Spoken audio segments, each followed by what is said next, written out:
Searching for love.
Yeah, hello everyone. Welcome here to the New Year's Day stream. Happy 2025 to y'all. So yeah, we're a little bit late today. My weekly D&D session actually got moved from Monday to Tuesday, so I was actually up late playing D&D last night, and yeah, we kind of went later than usual, kind of turned it into a New Year's celebration kind of thing, and I celebrated a little bit harder than I had been planning to. Just a little bit, but we're here now to ring in the new year with a roundup of the last year. Now, last time I did one of these, it took a really long time. It took us like 4 or 5 hours to talk about all the games and do all the top 10 lists and everything. So we're going to try to scale it back this year. I'm going to try to keep this relatively short. We got the top 10 list of all my favorite games of the year. We're gonna do that. We're still doing the mega tier list of all the new games I played this year. There's 42 games to get through on that one. And then we'll just like give out awards as we're doing the tier list. If a game has like the best soundtrack, or was the most disappointing, or had the best waifu or whatever, I'll just bring that up as we're going through the tier list. And then we'll discuss a little bit what the plans are for 2025. So yeah, that's the plan. Welcome here, put password, Zap, Troops. Is Newtopia going to be on the list? So it is on the tier list. I decided that I'll go over the rules about what counts for the tier list at the end of the year, because we actually played a lot more than 42 new games. What with the viewer's choice and all that.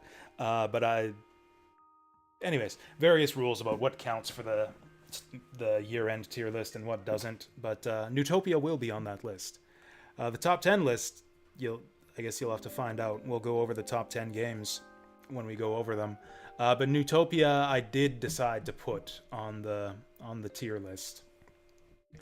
And so yeah, I'm probably underprepared for this. I did not have nearly as much time this week as I wanted to get all of this prepped and ready.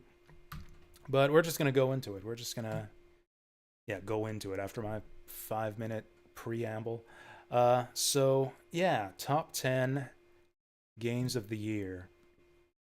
How are we going to do this? I've got a YouTube playlist that'll run footage in the background while I'm doing this. And then I don't have, like, images or trophies or anything prepared. We're gonna use the little text bar that I use for break messages, and then I'll just type in there what the games are, so you guys can see what my number 10, number 9, number 1, etc. games are for the year.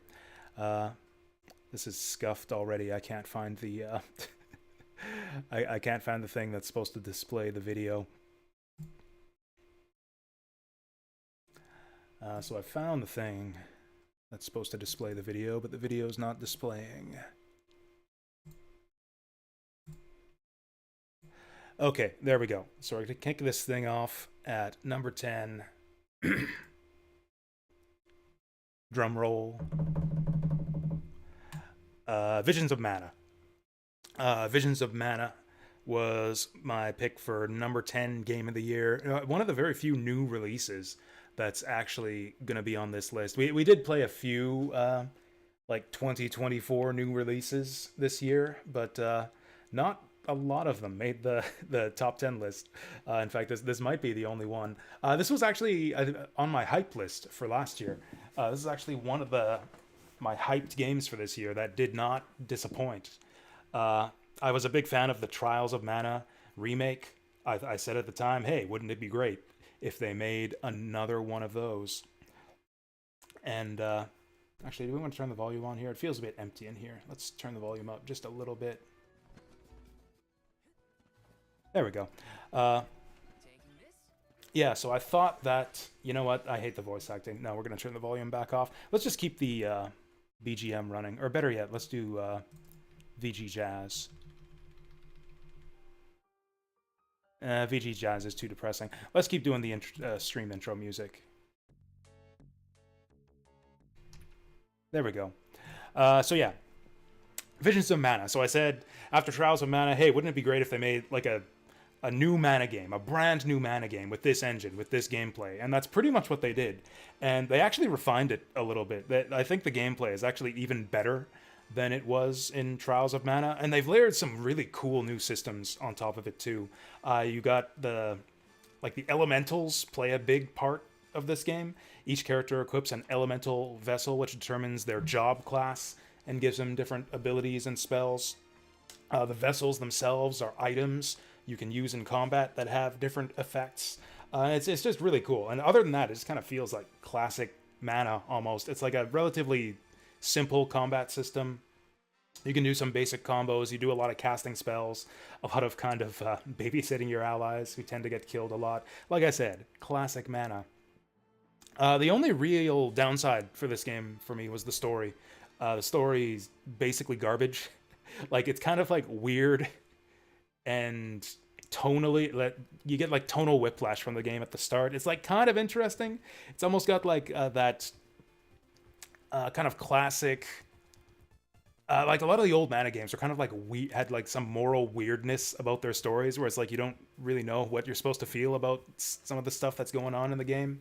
Characters just say strange things and behave in ways you wouldn't expect a normal person to, and you get some of that in this game. And it's like, okay, is this bad writing, or is this just like classic Mana weirdness? And then the story goes off the rails and becomes like super boring halfway through once the main villain shows up. Like, the game kind of plays with, the story kind of plays with some interesting ideas about like self-sacrifice and like giving up your life for society or the good of the world or something. And it's like kind of drops that.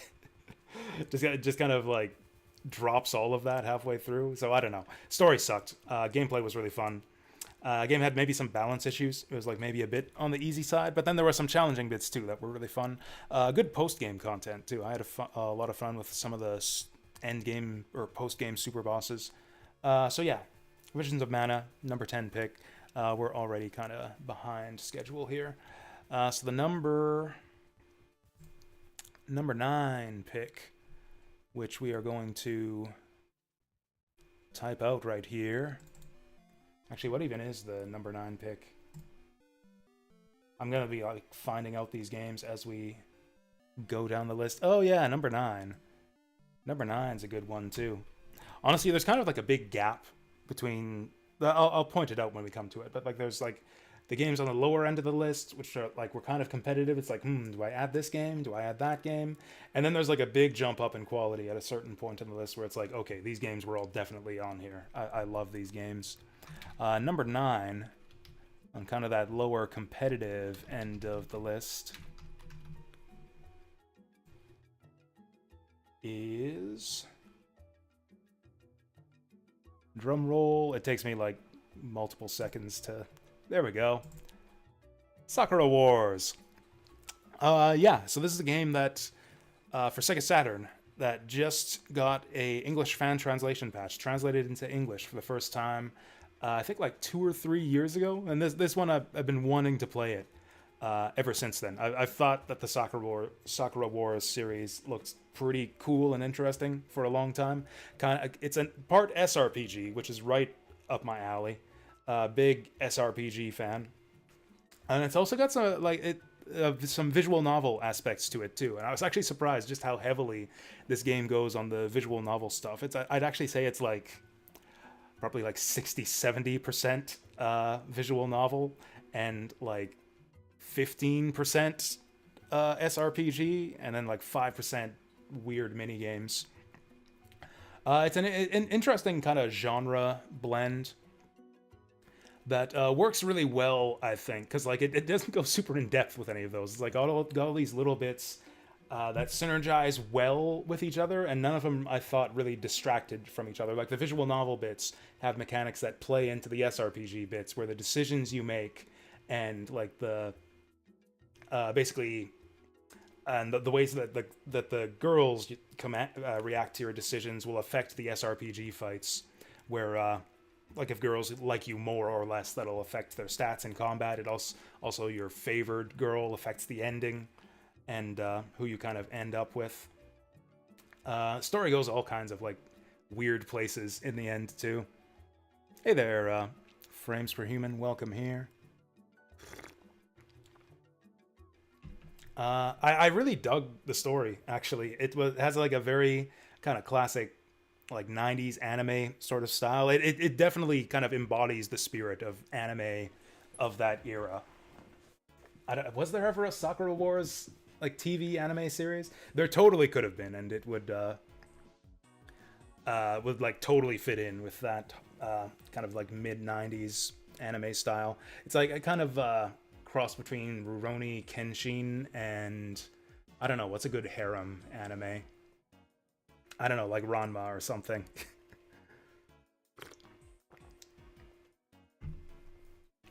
And I don't know if I have much else to say about it. Maybe some criticisms. The SRPG bits are like maybe kind of a bit too light. The game's really, really easy up until the final battle, which is kind of ridiculously hard. I mean, I guess we did beat it on our first try, but we almost didn't. I guess, yeah, we almost game overed that one time, so I guess that makes it really, really hard. But yeah, it was like just very fun, lighthearted, very funny too. Like the game's this translation patch is very well written. It's fun to read. There's like some good gags. The characters, personalities, and like the relationships between them all come across really, really well in the script. Yeah, it was a very good, very fun game.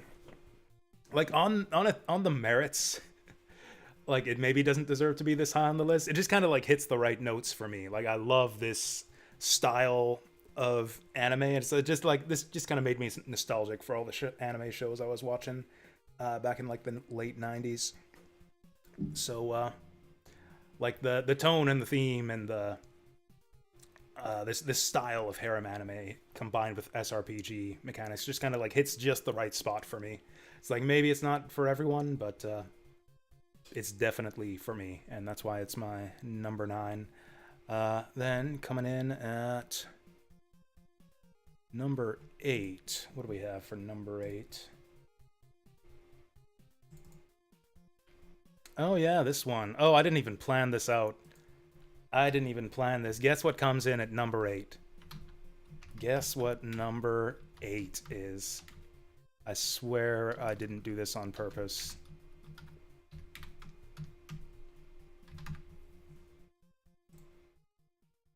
All right, drum roll. You know what? I should probably put. I have to like scroll around on my list of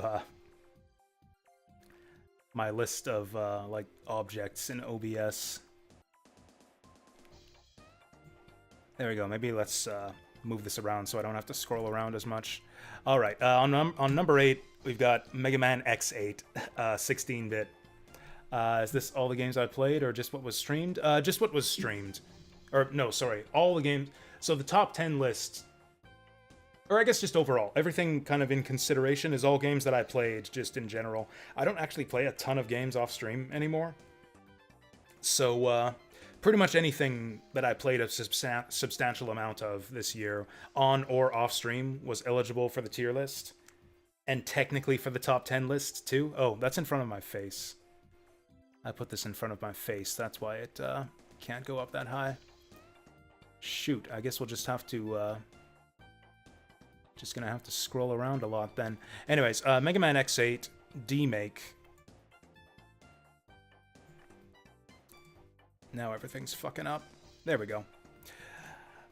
This was an excellent fan game. Like, one of those fan games that's easily on par with like the actual mainline series. This is probably one of my favorite Mega Man X games now. Like, maybe even my second favorite after Mega Man X1. It does kind of like the fan gamey thing of going kind of absurd. It's kind of like out there with just the power level of everything in this game. Like the bosses are really, really difficult. The levels can be really, really difficult. But then also the power-ups that you get are like almost brokenly overpowered too. Like your armor upgrades, the special weapons are absurdly powerful to allow you to combat those kind of overpowered bosses.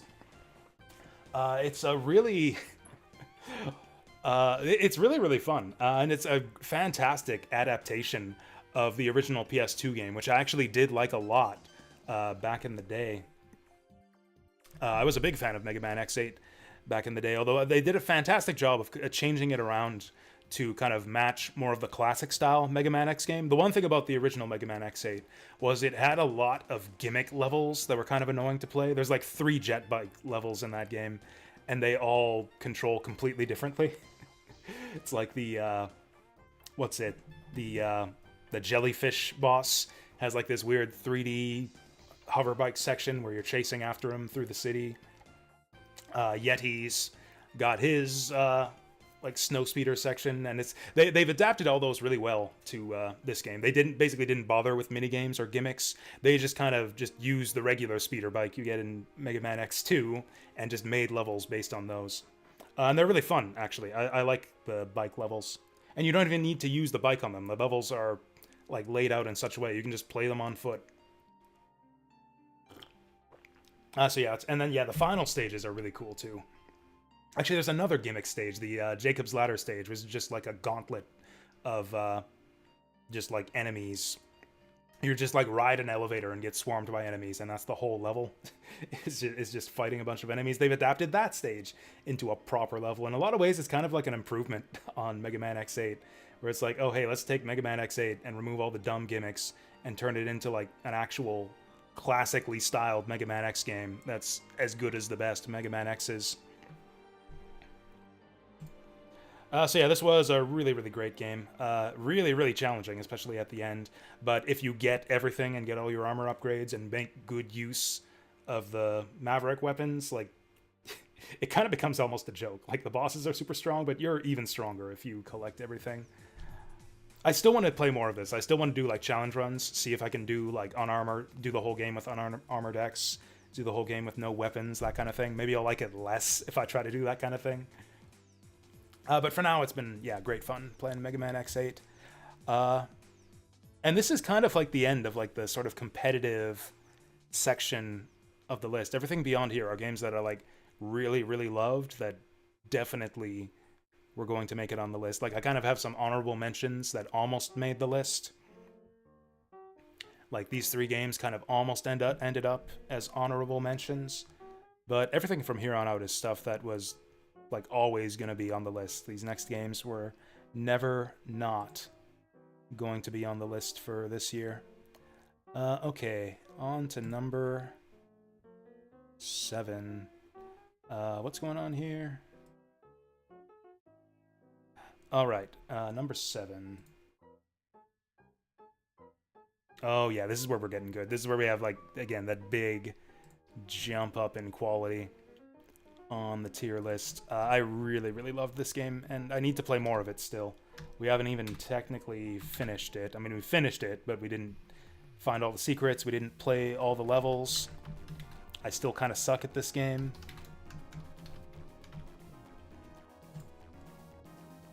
You know, if I'd have really been planning ahead, I could have like found some music from these actual games to play in the background while we're talking about them. All right, number 7 is Penny's Big Breakaway. This was, I think, the first game from the game studio set up by the guys who made Sonic Mania. Christian Whitehead and the Sonic Mania guys made this as kind of their first game after parting ways with Sega. And it does have like a lot of kind of Sonic-y qualities to it. It's almost like 3D Sonic mixed with like Tony Hawk's Pro Skater, where there's like a really, really cool like just trick comboing system that plays really well with all the like different level obstacles you encounter throughout the stages. The stages all have like a lot of variety, a lot of really cool like different themes. You got like your, classic lava world, food world, tropical beach world, combined with like some great or I don't know, does this game have great aesthetics? I love this game's stage aesthetics. I think the stages look really, really cool. I'm not a big fan of the character designs. That's like maybe the one slight issue I have with this game is like Penny herself is not a very appealing character. I think her design looks kind of stupid. Oh yeah, very professional. Thank you, Frames Per Human. There's a lot more that we could have done to make it even more professional, like not have you guys wait for me to type in the names of the game as I'm doing this. But yeah, this game is basically carried by its trick combo and scoring system. The level, it's almost like too simple and straightforward to play it just to beat all the levels, which is like maybe the one downside of it, the one reason why it's not higher on the list. Oh yeah, that's right. We got something above this that I'm gonna have to work hard to justify. Okay, so yeah, this game's got all this awesome stuff going on with the stage aesthetics, the music by T. Lopes, the guy who did the Sonic Mania soundtrack. Fantastic gameplay, maybe like some of the best gameplay in any 3D platformer I've ever played. Downsides, it's like, yeah, the stages are maybe kind of too empty and straightforward to be fun to play just to complete them. Like, you kind of need to like lean into the trick system and play for score and try to like meet all the score targets and find all the secret levels to get the most of this out of this game. I think that if you just play the game to like beat the levels and see the ending, you will not get very much out of this game. It's something you really have to like kind of invest in the scoring and trick system to get the most out of. And if you do that, it is incredibly fun. But like I can totally see why some people didn't click with this one as much as I did. And it's also got some technical issues. Again, bringing in that like classic 3D Sonic style gameplay, which it's unfortunately when you bring in the 3D Sonic style gameplay, you also get 3D Sonic style glitches.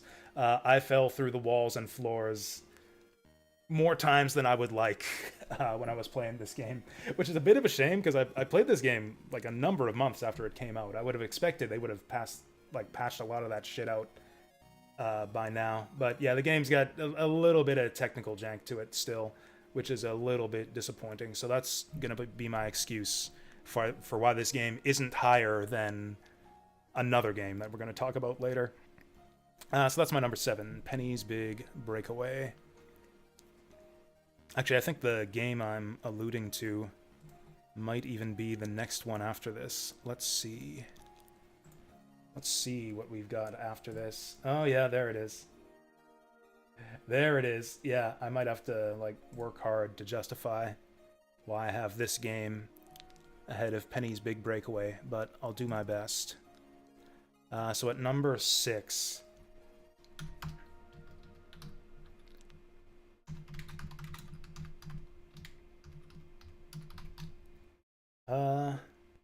well, does this even count as a video game? I'm going out on a limb here. I'm going out on a limb with this one. Or going out on a poll, maybe? Because my number 6 pick is another 3D platformer, and that is the Big Catch Tackle Box. I didn't even, like... mean to do this, put these two games that are so similar to each other and put them so close to each other on the list, but like they're so good in so many similar ways. This is another 3D platformer with like a very extremely fluid motion system where you can pull off a lot of different trick combos. And that's about where the similarities end. And I guess it's also got kind of like a sort of retro aesthetic, kind of harkening back to the good old days of like early 3D platformers on like the PS1 and N64. Although this one's kind of got more of this one's got more of a PS2 style to it. Honestly, so yeah, I guess more PS2 style on both of them. Anyways, this one is kind of a demo, actually. This is not even the full game of the Big Catch. This is like the Big Catch prologue. Essentially a sort of in-progress build for the developers to just say, hey, the game's coming along and look at all the cool stuff we've done with it.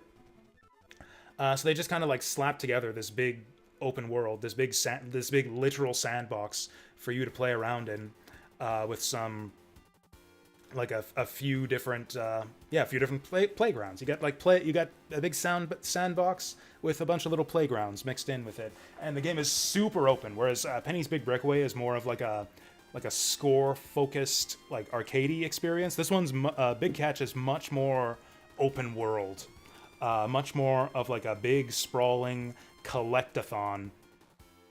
And whereas Penny's Big Breakaway was very kind of action focused with the like the scoring element, which involves like clearing the levels quickly and chaining a lot of tricks together. This one kind of has more of like a puzzly bent to it, where a lot of the game is like there's no score system other than how many coins are you going to collect. Got to collect all of them to beat the demo. I call it a demo, but it's really not a demo. It's more like, again, like a prologue, like a like its own mini game heralding the things to come with the full game.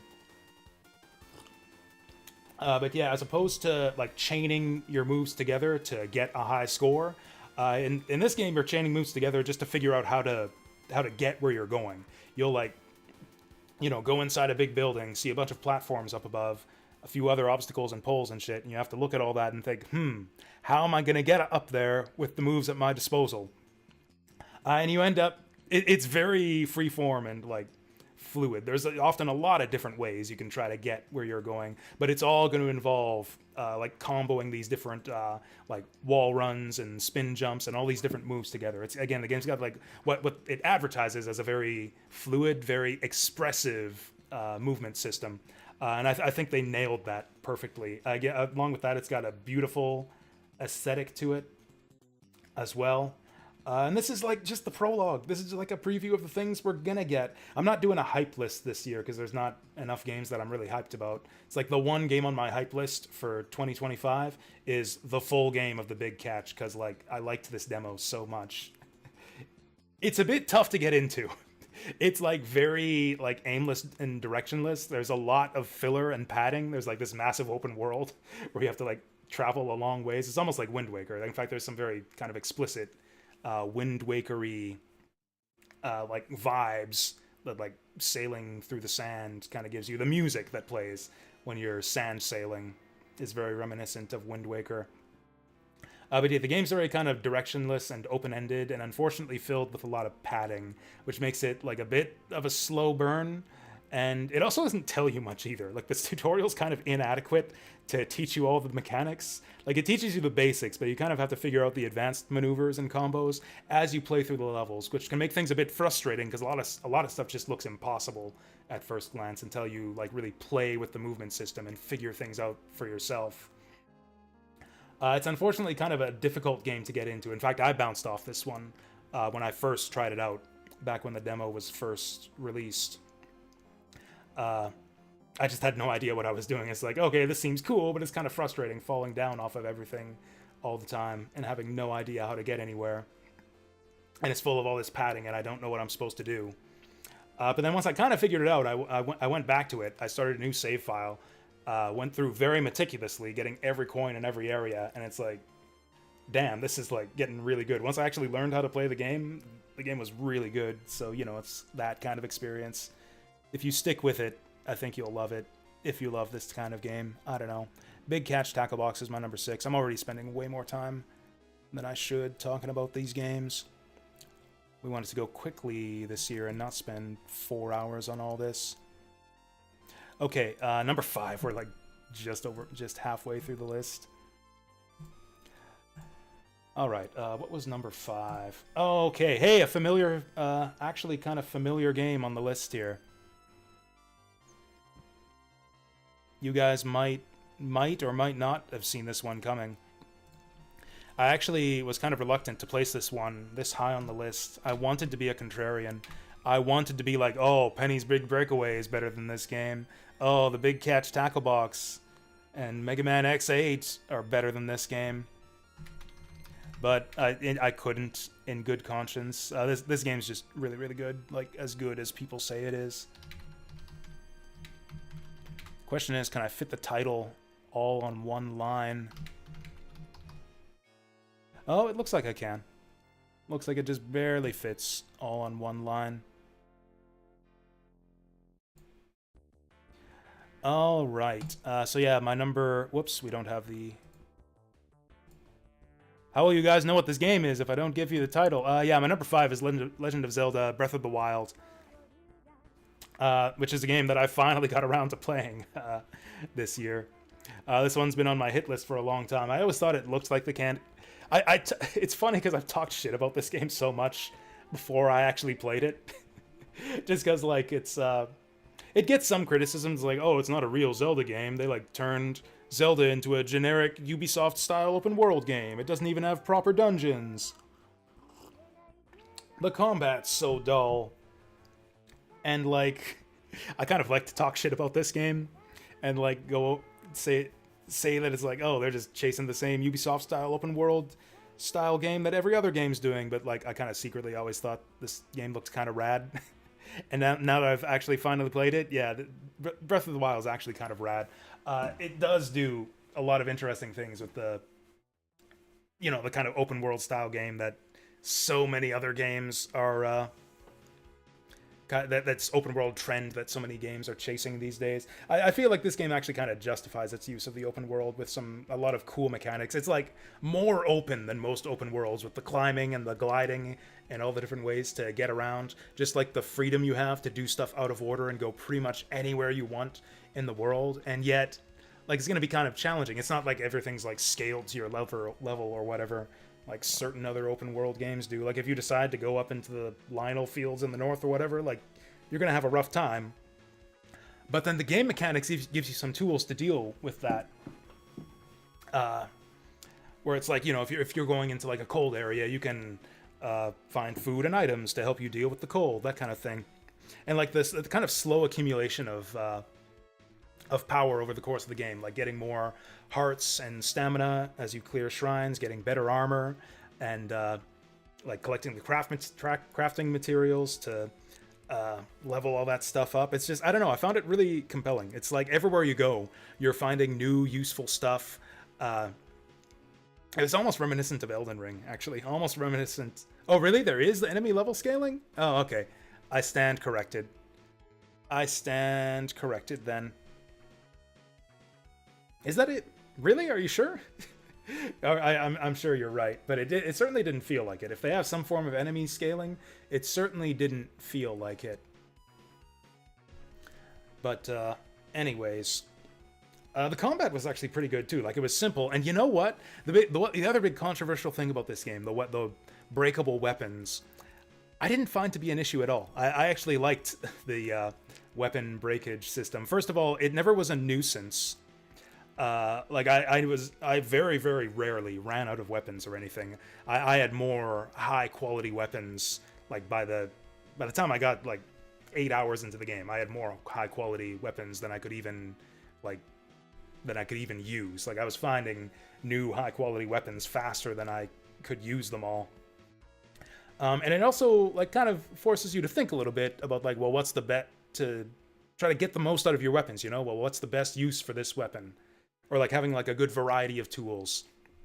Where it's like, oh, I got my lightning weapon, my fire weapon, my ice weapon, spears. And kind of deciding, like, which of these is going to be the best suited for this encounter. Like, I only have so many uses of each of these weapons, so what's going to be the best place to use them? And I don't know, I found it interesting. I really liked the weapon durability system because it kind of forced you to be judicious about what weapons you use. The weapon durability system kind of did its job for me. Like, I felt like that system was kind of working as intended and forcing me to make kind of interesting decisions for most of the game.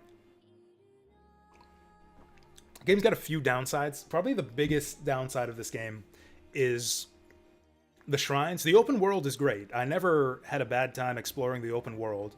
Felt like there was, like, cool, useful stuff to find all over the place. The main one being shrines. Like, the shrines are what give you, like, your heart and stamina upgrades and fast travel points. It's always exciting when you find a new shrine. But the shrines themselves were really lackluster. Like, most of the shrine puzzles were just really dull. Like, a lot of the shrines just felt like empty filler.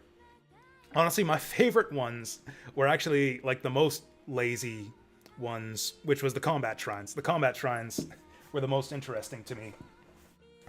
They felt the most rewarding because you'd get a bunch of, like, cool guardian weapons. These, like, laser weapons that could hack off the limbs of the, like, guardians prowling around Hyrule Castle.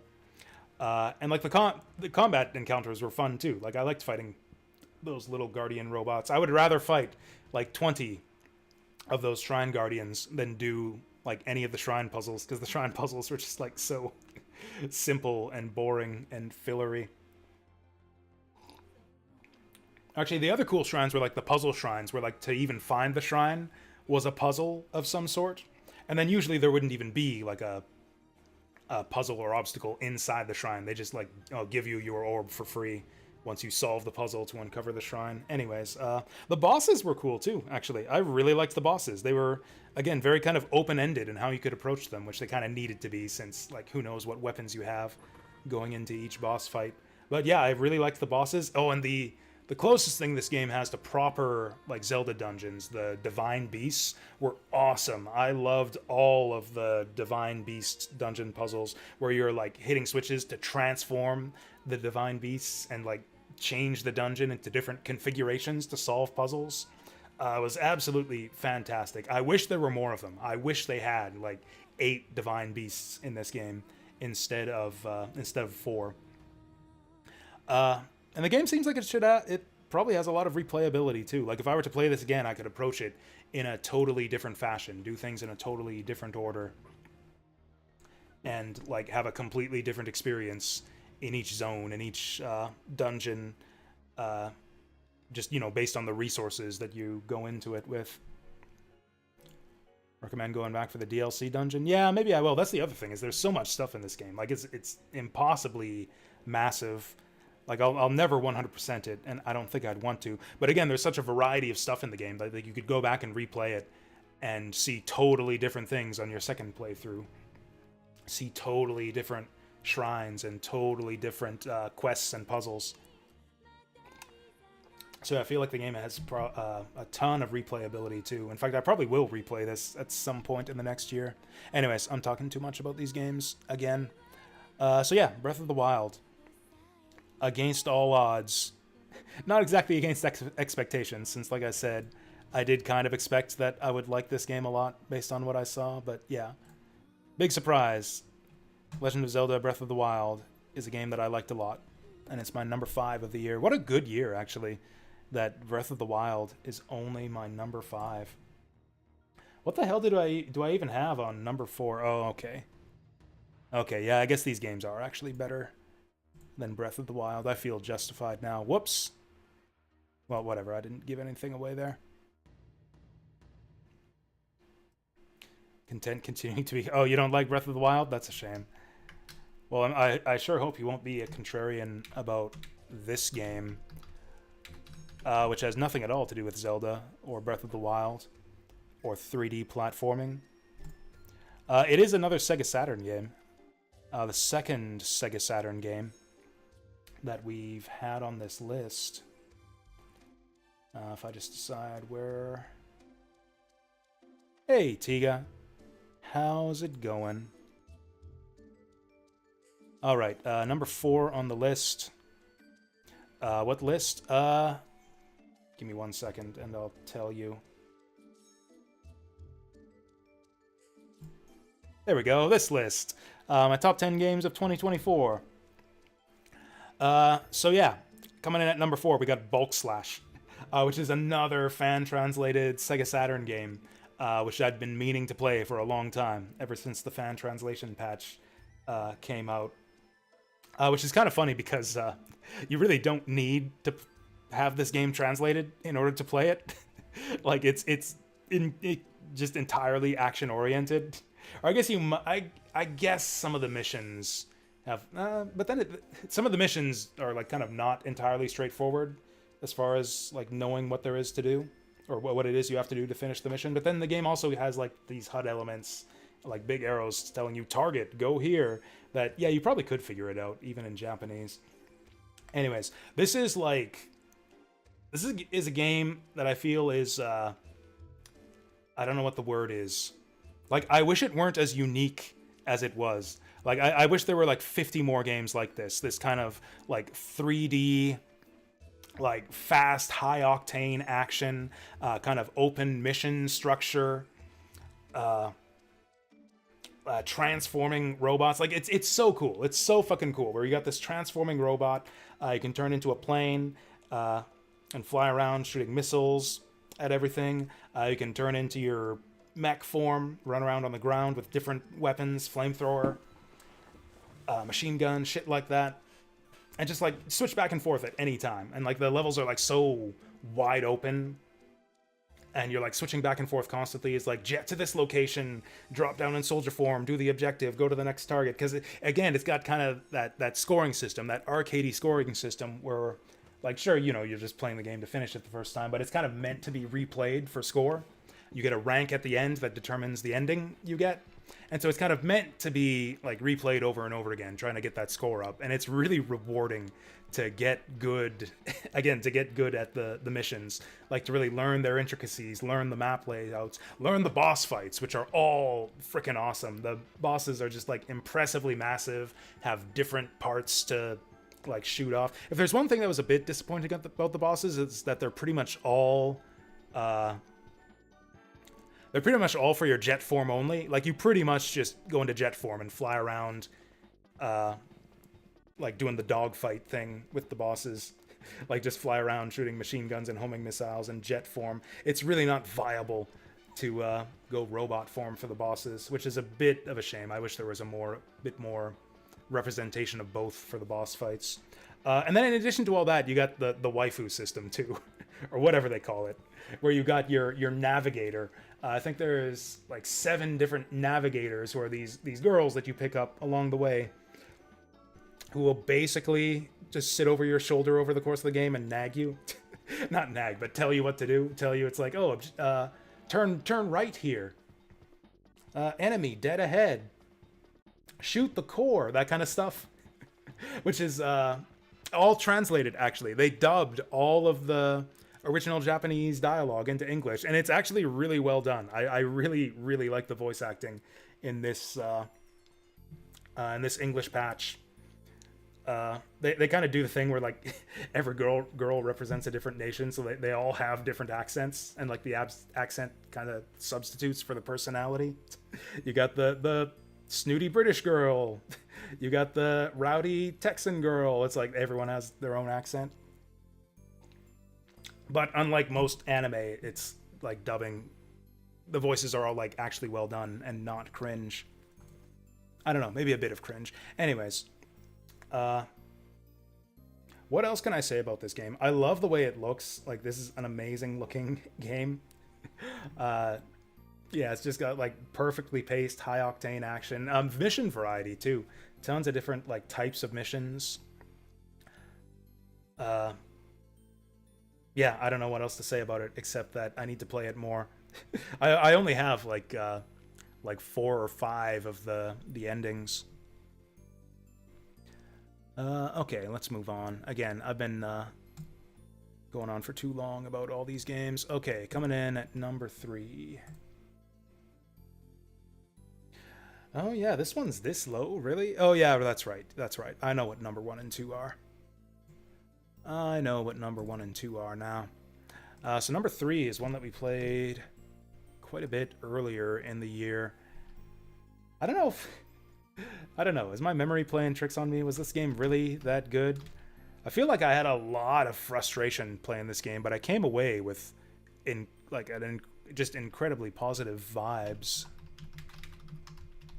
In fact, I didn't even finish this game on the hardest difficulty. I had to lower the difficulty for the final boss of, drumroll here, Kena, Bridge of Spirits.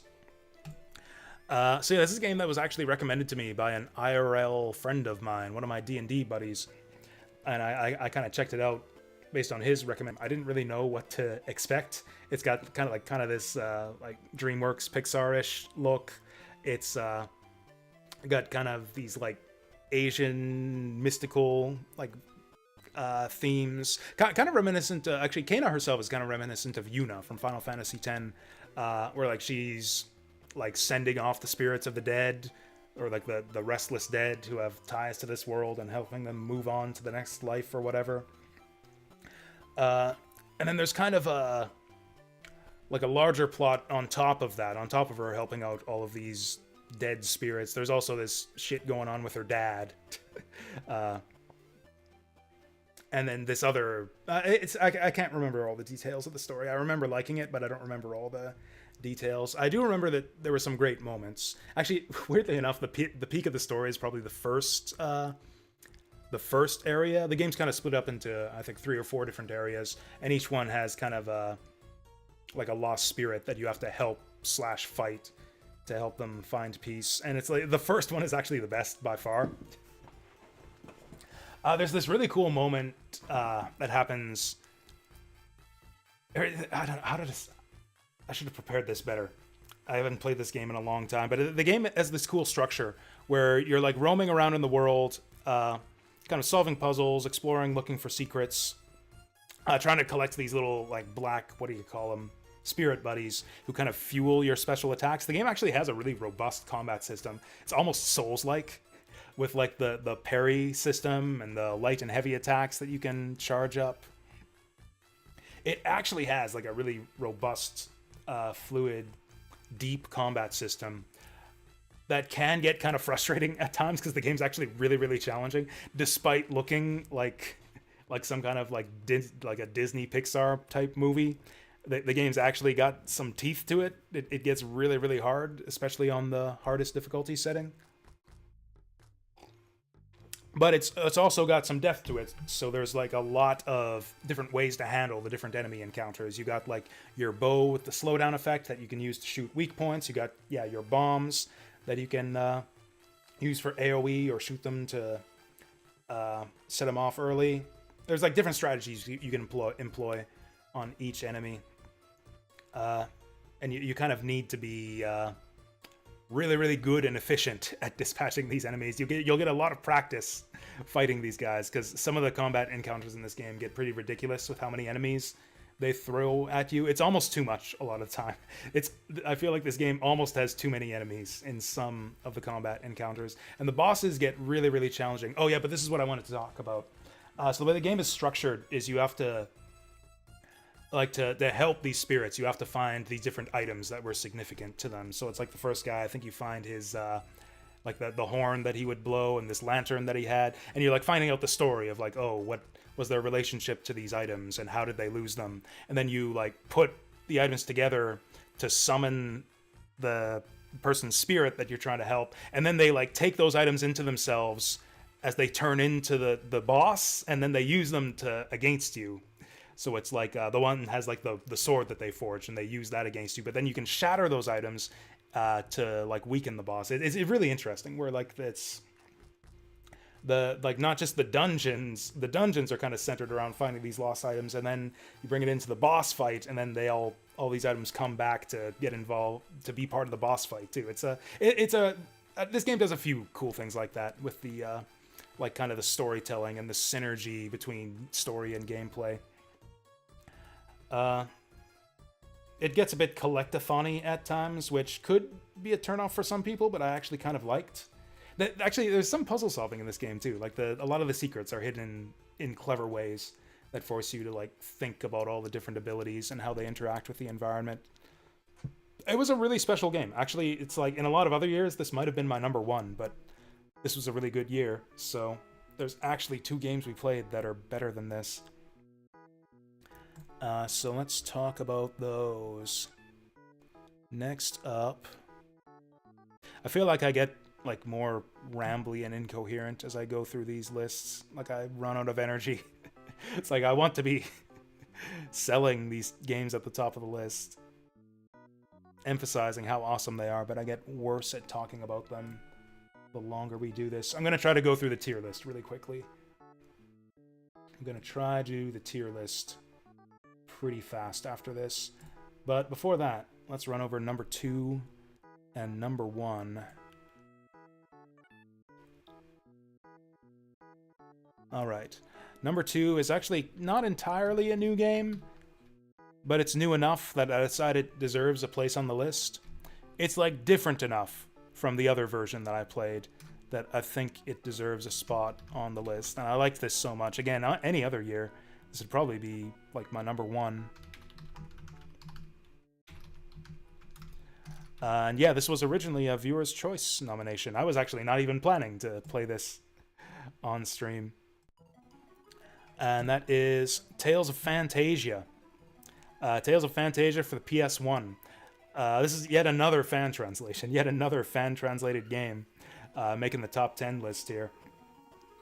I actually did play the first fan translation of Tales of Phantasia for the Super Famicom, like way back in, was it even like the late 90s? I think it might have been the late 90s, maybe early 2000s that game first got translated. And I didn't even know for a long time. I didn't even know that this game got a remake on PS1. I did play a few different Tales of games back in the day. I actually played Tales of Destiny on PS1, and I liked that quite a bit back in the day. That game did get an official English release, but this game is essentially just Tales of Phantasia remade in the style of Tales of Destiny. Like, it's got like a lot of the kind of improvements to combat and to the graphics and everything that they made for Tales of Destiny.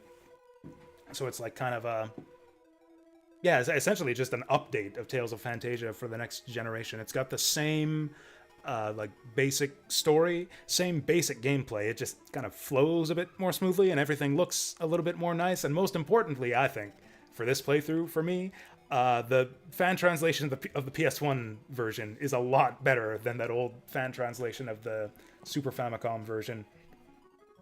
You're like the original fan translation was kind of infamous for having this like kind of, I don't know how to describe it, kind of try hard edgy style that was popular among Western anime fans back in those days. You have the infamous "Arch fucks like a tiger" line, like just inserting just like childish jokes and inappropriate profanity wherever they could. Kind of cringe. Kind of hard to go back to in this day and age. This one just the PS1 version was done translated by a different team that just reads like just a professional translation. Like, this game like this could have come out officially back in the day with this script, and like nobody would know the difference. And like it's pretty well written too. Like I think the character interactions come across really well. I really like the skits. Which actually are a lot more prevalent in this game than in the Super Nintendo version. But the main thing that does this for me is the combat system. I love the Tales of Phantasia combat system. It's maybe one of my favorite just battle systems in RPG history. It's like so simple and straightforward. It's like almost the simplest RPG battle system. It's just two-dimensional, almost one-dimensional actually, because you can barely jump. And you just mash the buttons and push different directions to do arts combos. And the battles are over really, really fast, at least on the default difficulty setting. So it's like the game doesn't get bogged down. It's paced perfectly. You know how a lot of turn-based RPGs, like, you kind of spend more time than you'd like to in random battles? It gets pretty tiresome doing random battles every few steps. In this game, I mean, it also gets a little bit tiresome. The dungeons can go on a bit long, but the battles are over so quickly. You just go like slash, slash, slash, slash, slash, and you're done. Which is not to say that there's no challenge, actually. Some of the dungeons, you have to like really think about how you use your resources and try to figure out like what strategies are best, what moves are best to use against certain enemies, what are their weaknesses, that kind of thing. You know, like an RPG or something. What else is good about this? The music is fantastic. The graphics are gorgeous. It's got a fantastic intro. The Japanese voice acting is great. I love the characters. Arch is great. Mint is great. They have a lot of fun conversations and the skits and even the story scenes. Oh yeah, Suzu, who I totally forgot was even in this game. And apart from that, it's game's just like the classic 90s RPG style. Like, it's so nostalgic playing this, even though I barely remember this game. I'm not even nostalgia for the game itself, but nostalgia for the era. Like, this is the way RPGs used to be done. Like, not a ton of filler, pretty streamlined with the presentation of the story and whatnot. Like, it feels like it's like all killer, no filler to me, and it's like very open-ended too. There's like secrets and stuff to find all over the place. Especially in the end game. There's so much stuff to do in the end game. So yeah, Tales of Phantasia. Yahoo. Fantastic game. I was surprised how much I liked this, actually. Like I don't remember... I always liked Tales of Phantasia. Like, again, even that old, like, SNES translated version, I always liked. was always like among my favorite RPGs of the era. But after playing this version, I think that this might be one of my favorite JRPGs of all time. Like, this game probably makes my top 5 JRPGs of all time. But it didn't make my best game of the year. Doesn't quite reach that number 1 slot. That goes to, this will be probably no surprise at all to anyone who saw me play this game, which I got completely obsessed with for like 2 weeks that we played it, and then got obsessed all over again playing the DLC.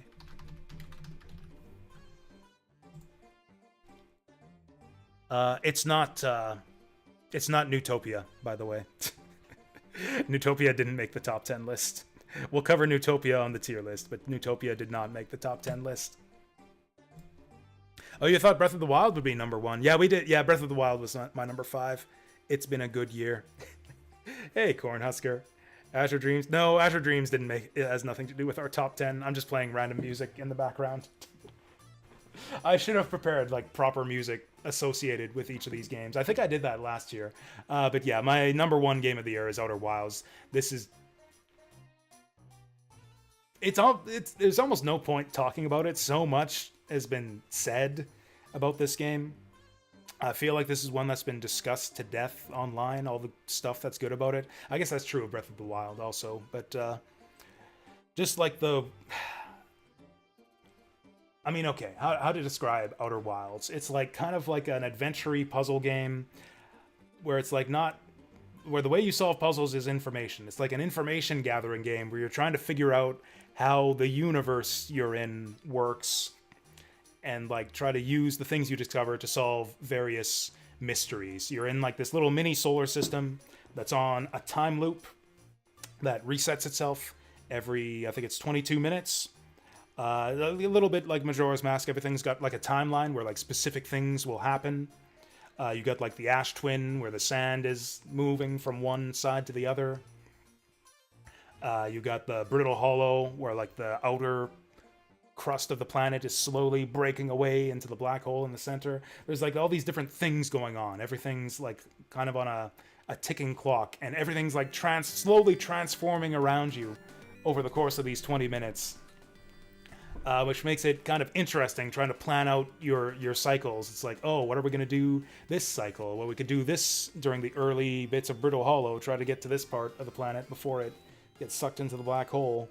We could do like early Ash Twin, we could do late Ash Twin. But like once...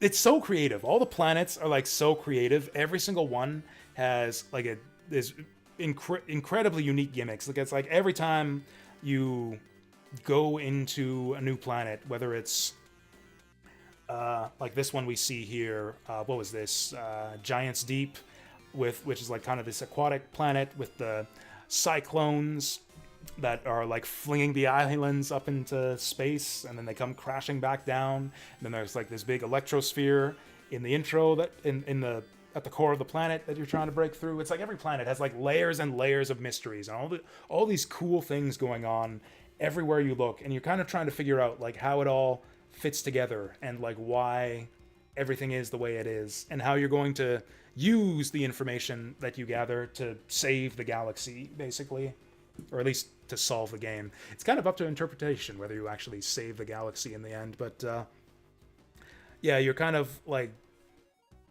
it's the kind of game you get obsessed with. Like there's like intriguing mysteries to be found all over the solar system in this game. And I found myself just like getting obsessed trying to find like every last bit of information and put it all together. It kind of reminded me of La Mulana in that way. Still don't understand Outer Wilds. That's maybe the one thing about this game is it has like a bit of a barrier to entry, maybe. The controls are a bit tricky where you got like the 0G jets. That's a bit tricky. And it's, again, the objective's not entirely clear. You kind of just go around gathering information and then try to figure out what to do with it. Like, that's kind of what the game is about, but, like, the information you're going after is kind of guided by your natural curiosity. You just, like, go out into the solar system and you see interesting looking stuff, and you just kind of try to investigate it and find out all the information you can about it. It seems so random. That's interesting. I would say it all seems like the opposite of random. Like everything fits together so precisely and intricately once you've fully solved the game. Like apart from that, like all of this, it's almost like an archaeology simulation type thing where you're like exploring the ancient mysteries of the solar system, like this Nomai civilization and the artifacts they left behind, trying to figure out this project they were working on. What were they doing, and what does it all mean, and how does it tie together to all these different ruins and artifacts you're finding all over the place? I'm talking all the stuff I'm talking about is all like, I don't know, like super high level, high concept type stuff. The actual like moment to moment gameplay is actually pretty mundane. The game is like almost kind of a walking simulator, or I don't know, zero-G jetting simulator, spacefaring simulator. Like there's not really any gameplay other than walking around and scanning stuff and looking at stuff and figuring out how to like maneuver your gravity jets and all that. The actual gameplay of this game is like incredibly mundane. It's all about just like the depth and the interestingness of the game world and the story that you kind of slowly uncover. Probably the biggest downside of this game is that it has basically no replayability. Like once you've solved it, you can complete the game in like 10 minutes. Like once you know the solution, there's not really much else to be done with the game. I guess you could speedrun it, but like what's the point? I mean, I guess it's possible to solve the game without gathering all the information. You could go back and do like a 100% run where you completely fill in all of the entries on the ship's computer, but I did that on the first playthrough, so there's not really much else to do with this game. A bit reminiscent of Majora's Mask like that. I find Majora's Mask's kind of similarly not that replayable, since most of the fun of that game is like solving the time loop and figuring out how to like help all the NPCs, figuring out their schedules to fill in your bomber notebook. And once you know how to do all of that, a big part of the appeal of the game is kind of gone after you've solved it. This game is like that even more so, but nevertheless, that first playthrough, that first experience of like getting completely absorbed in this game world and unraveling its mysteries makes it pretty much one of my favorite games of all time. If I were to like remake my list of top 100 games, this would easily be in my top 5, probably more like my number 1 or 2. I had such a magical time with this game, and that's it. It took us about an hour to get through. That's actually not too bad. An hour for 10 games, that's like what, 6 minutes per game? Does my math check out on that? Okay, we're gonna go on to the movie. So that's the top 10 list. To run it down again, we did at number 10, 10 through 9. Visions of Mana at number 10. Sakura Wars at number 9. Mega Man X8 at number 8. Oh, yeah. Let's turn that off. Penny's Big Breakaway at number 7. The Big Catch Tackle Box at number 6. Legend of Zelda Breath of the Wild at number 5. Bulk Slash at number 4. Number 3 is Kena Bridge of Spirits. Number 2, Tales of Phantasia PS1 version. And my number 1 game of 2024, Outer Wilds. Legend of Zelda Outer of the Wilds. Man, wouldn't that be amazing if like they made a Zelda game in the style of Outer Wilds that had like the depth of like world building and like puzzle solving and whatnot of Outer Wilds. I'm going to move on to the tier list now. We're going to put away the top 10 list and move on to the tier list. Do I have this set up properly? So the rules for the tier list. This is only going to cover the games that were new to me this year. So Majora's Mask is not eligible for the tier list and wasn't eligible for the top 10. Breath of the Wild puzzles didn't seem that good. Yes, the shrines were definitely the weak point of Breath of the Wild. The Divine Beast dungeons were awesome, but there were only 4 of them, and they weren't that long. Divine Beast dungeons were like a total like 7 hours of gameplay out of a like 80-hour game. There just weren't enough of them. Okay, this should work. So last year I also mixed in like all the old games we replayed into the tier list. But I'm not doing that this year just because we played too many games. I would have to cover like 80 games if I did all the new games and all the old games. So this tier list is only going to consist of games that are new to me, the games that are newly played in 2024. And it's also, this is the usual rule, the only games that were eligible were the ones that we actually played a substantial amount of. So that means like most viewers' choice games that we only played for 1 or 2 hours were not eligible for the tier list, unless the games themselves only took like 1 or 2 hours to finish. I feel like any game where we played like more than half of the game, that's enough of it to form an opinion of it and put it on the tier list. Now that does mean that we end up not discussing a lot of the other games we played this year, because kind of a big part of the first half of the year was me doing this big project, the Jasu's Greatest Hits, where I replayed a lot of my old favorite games.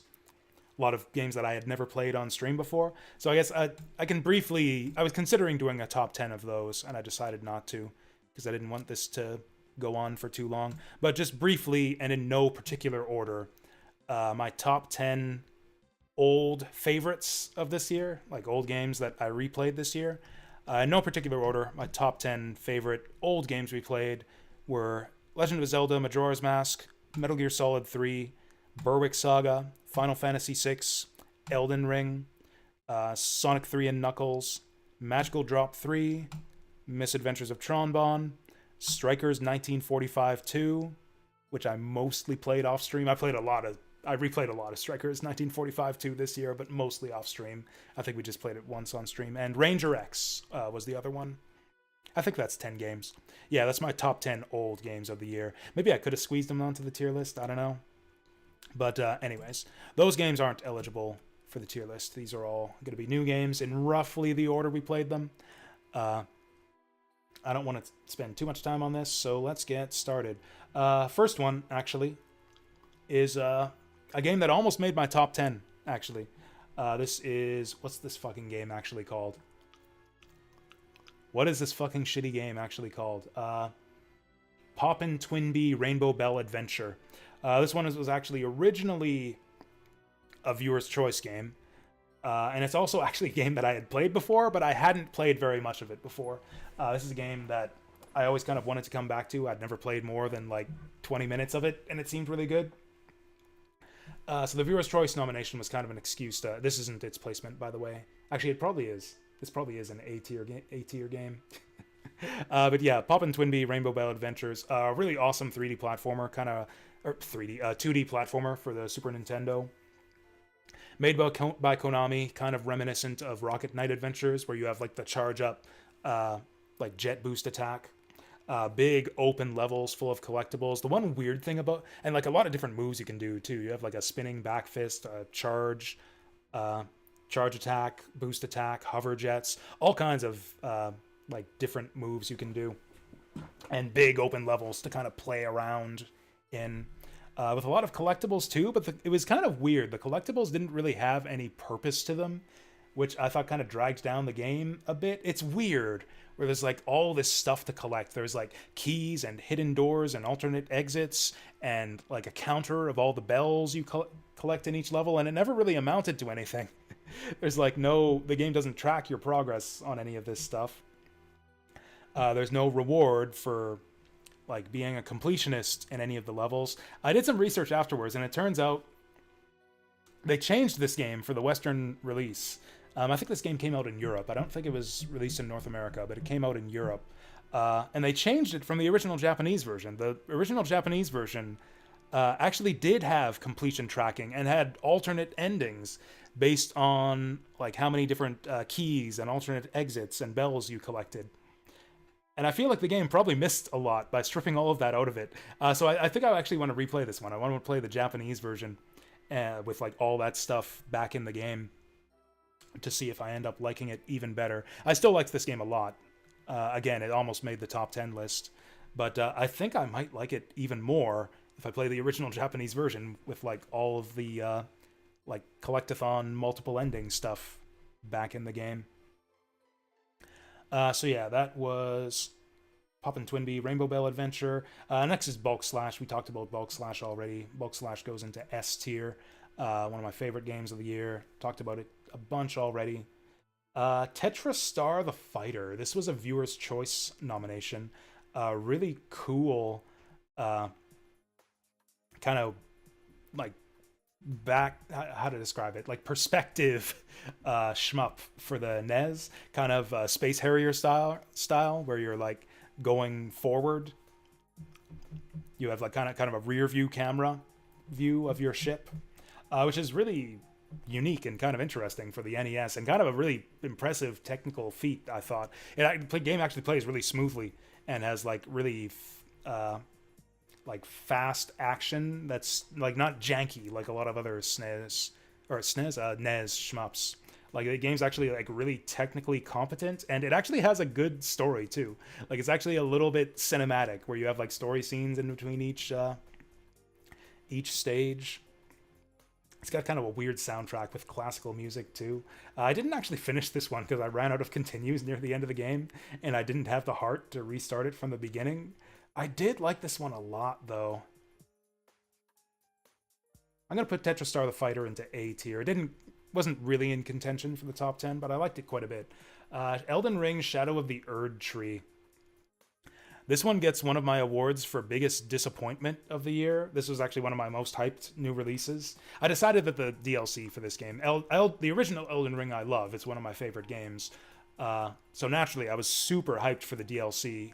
And yeah, Shadow of the Erd Tree, I think, is substantive enough and has enough content to be kind of evaluated as a game in its own right. So it does qualify for the tier list.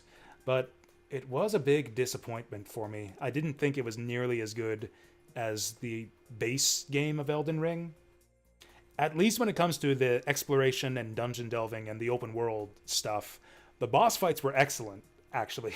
I think Shadow of the Erd Tree has the best bosses in Elden Ring, possibly in Souls history, actually. I loved almost all the bosses in Shadow of the Erd Tree, but it was all the like connective tissue was really lacking, I thought. The DLC as a whole felt very empty and very kind of unfinished and unpolished to me. Lots of filler too, lots of like stuff that's repeated from the base game. But man, those boss fights.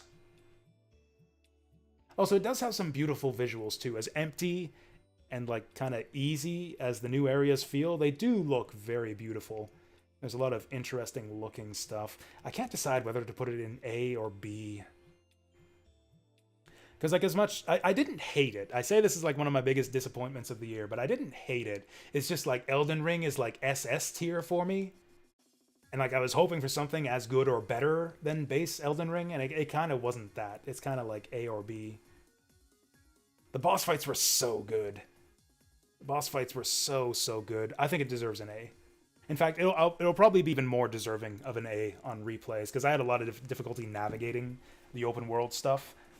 Whereas the original Elden Ring was very open in its structure. You could just kind of like look at a place you want to go and go there. Like the map was very easy to navigate, very open. You could just kind of, a lot of big open fields. You can kind of run anywhere, go anywhere you want. Shadow of the Erd Tree is really weird with the way everything's connected together. It's actually kind of difficult. Like Elden Ring, you just, get up to a plateau, see something that looks interesting off in the distance, and then just ride there. You just like go there in a straight line and you're there. Shadow of the Erd Tree, it's like you see something that looks interesting off in the distance, you try to go there, and it's like, oh, you're cut off by a cliff. How do I get around the cliff? You can't. How do I get over there then? You can't figure it out. It's like you got to find like a hole in the ground like 20 yards back and go through a network of tunnels. It's like, I don't know, everything's connected in weird ways. It's so easy to get lost. You can't really just go wherever you want to. You got to like meticulously explore every nook and cranny to find the one like hole in the ground that'll take you to the new area you want to go to. It was really annoying, I thought, to navigate. But the boss fights were fucking great, so it goes in A tier. You liked how they did the open world exploration? In what way? I'm gonna move on to the next game, but I don't know. I thought the open world exploration was really kind of annoying. It felt more like a dungeon. I guess I can kind of see that, but I felt like the areas were too. That's the thing, is like you're kind of encouraged to explore each area meticulously because otherwise you can't find the new areas. But there's so little to find otherwise. Like I'm going through, sweeping every like square inch of the map, looking for stuff, looking for like new areas, looking for anything, and there's so little to find. Like the game, you need to explore meticulously to get anywhere in Shadow of the Erd Tree, but there's so little to actually find. You don't actually. It felt like you were. I don't know. Exploring in that fashion felt unrewarding to me. Sometimes you'd get something cool, like the Skidoo tree fragment or whatever, but that was very infrequent. I thought there was too little stuff to find in Shadow of the Erd Tree. Too few good collectibles. Too few dungeons. Definitely too few dungeons. Too few enemies. The enemies and dungeons that there were really easy. I don't know. Maybe I put it in B tier. Oh, that fucking stealth section too was such garbage. We'll put it in A tier. The boss fights were really, really good. Next up is Dragon Slayer. The original Dragon Slayer. So this one's actually kind of funny. This is a viewer's choice nomination. And I played it. It took some doing to get it set up. I had to like set up I played the PC-88 version. So yeah, I had to set up PC-88 emulation. This is a really old game from like 1984 or some shit.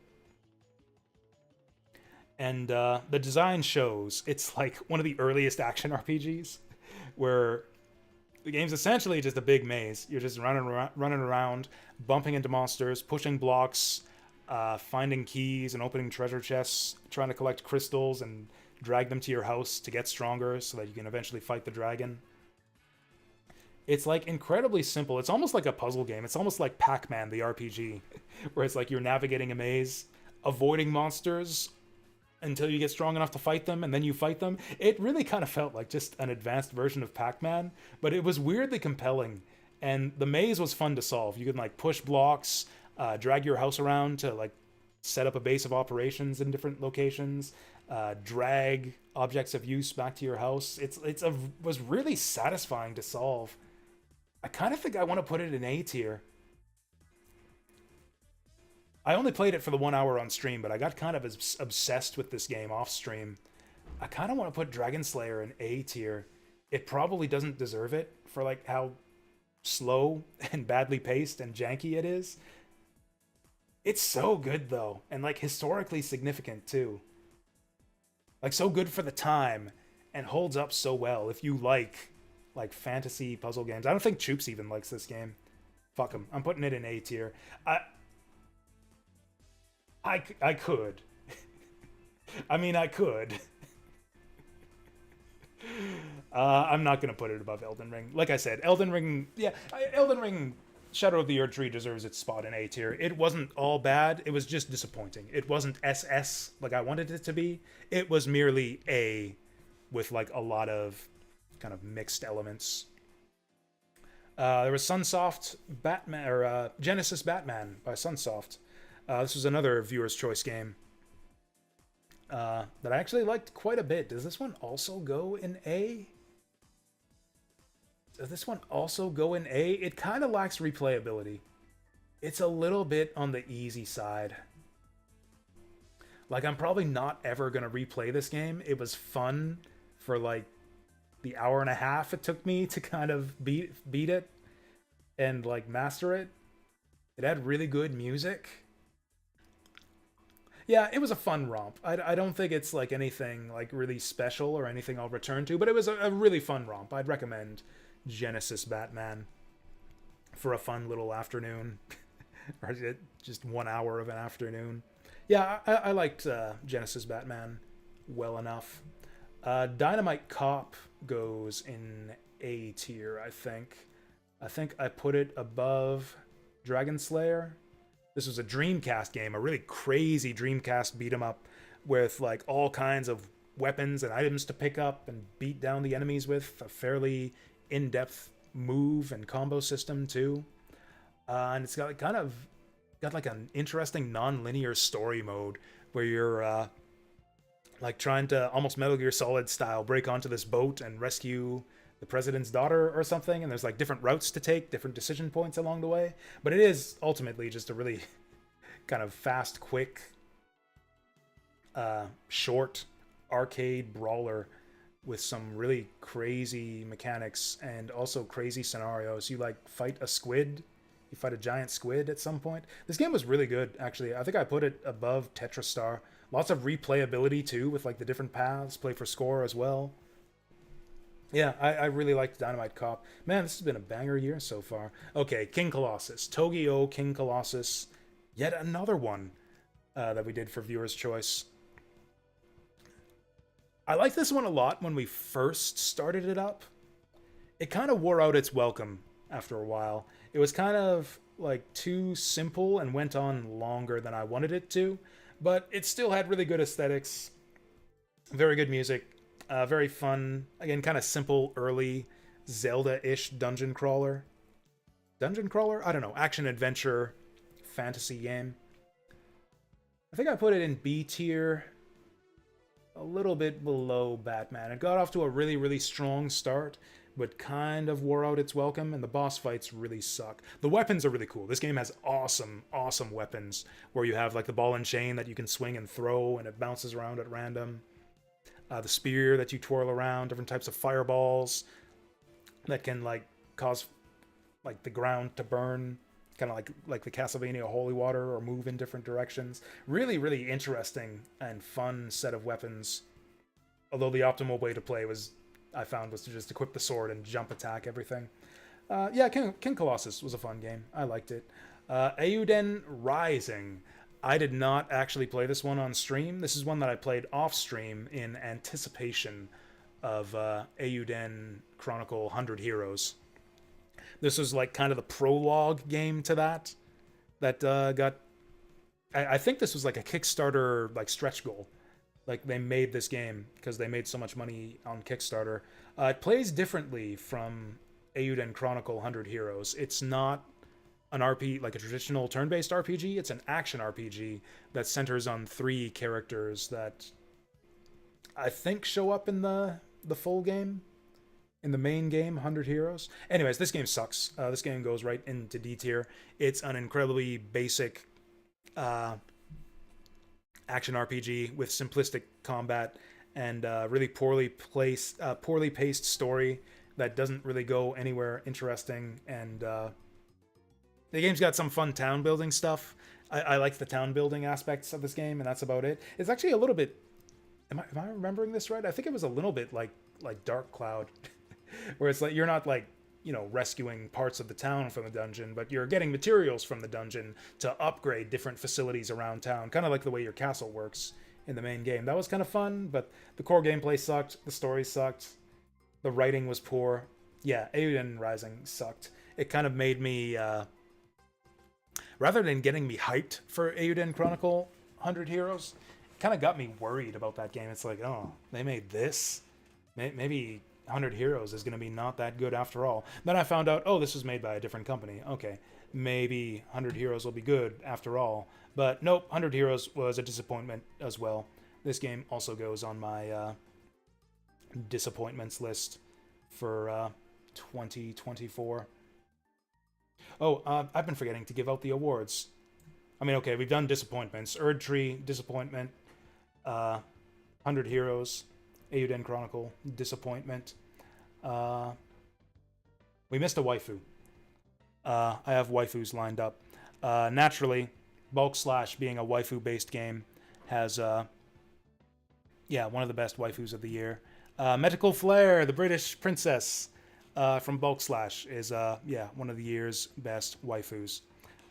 Mainly just because of her voice. I love the way that she says, "Leave everything to me, my dear." I don't know. I get a kick out of her calling me my dear. So that's pretty much the main reason why she's a waifu of the year. This is kind of a poor year for waifus, kind of slim pickings. So being a redhead and having a sexy British accent gets you on the list in 2024, apparently. Yeah. 100 Heroes goes into C tier. I mostly played this game off stream as well, and I did not finish it. It was all right. It's not D tier. It's like a perfectly competent, respectable, kind of traditional stuff. Or I don't know. Would I call this like traditional PS1 style RPG? It's got a lot of talking. It feels a bit modern with just how much dialogue there is, and the writing style is very modern too. Where how to describe it? The game feels very overwritten. Like the writers were trying to be clever with like every single line of dialogue when they really didn't need to. And yet a lot of the other text in the game is really badly translated. Like a lot of the UI text has like weird phrasings and stuff that looks like it was translated by someone who didn't speak English. Whereas like the actual main story and a lot of NPCs had like weird texts that seemed like borderline ungrammatical at times. Again, kind of felt like it was translated by a non-native speaker. But then like the main story text comes across like a professional writer who's trying too hard to spice up the dialogue. I don't know. The combat system was okay, but very, very badly balanced. Magic is basically worthless in this game. The boss fights were all right. I liked the bosses. The game had some technical issues, actually. The reason I didn't finish the game is because it kept on crashing after this one boss fight. It's actually a really hard boss fight. I got stuck against this squid boss. That was kind of like an optional side boss. I did it kind of earlier than I needed to, but I kind of got obsessed with trying to beat it, and then I eventually beat it, and then the game crashed. So I'm like, well, fuck you. Do it again, beat him again, and the game crashes again. At that point, I was just like, I wasn't enjoying this game that much in the first place. Let's just move on. So I never finished Eiyuden Chronicle. That game's meh. Kena goes into A tier. Or no, Kena goes into S tier. Yeah, Kena goes in... What am I saying? Yeah, Kena goes into S tier. Just above Bulk Slash. Or I guess, what did I say? Wait, was it above or below? I'm not going to look it up. Was Kena above or below Bulk Slash? I think it was above. I think Bulk Slash was number 4, Kena was number 3. Is that right? Now I'm going to look it up. They were pretty close. They're very different types of games. Yeah, Kena was number 3.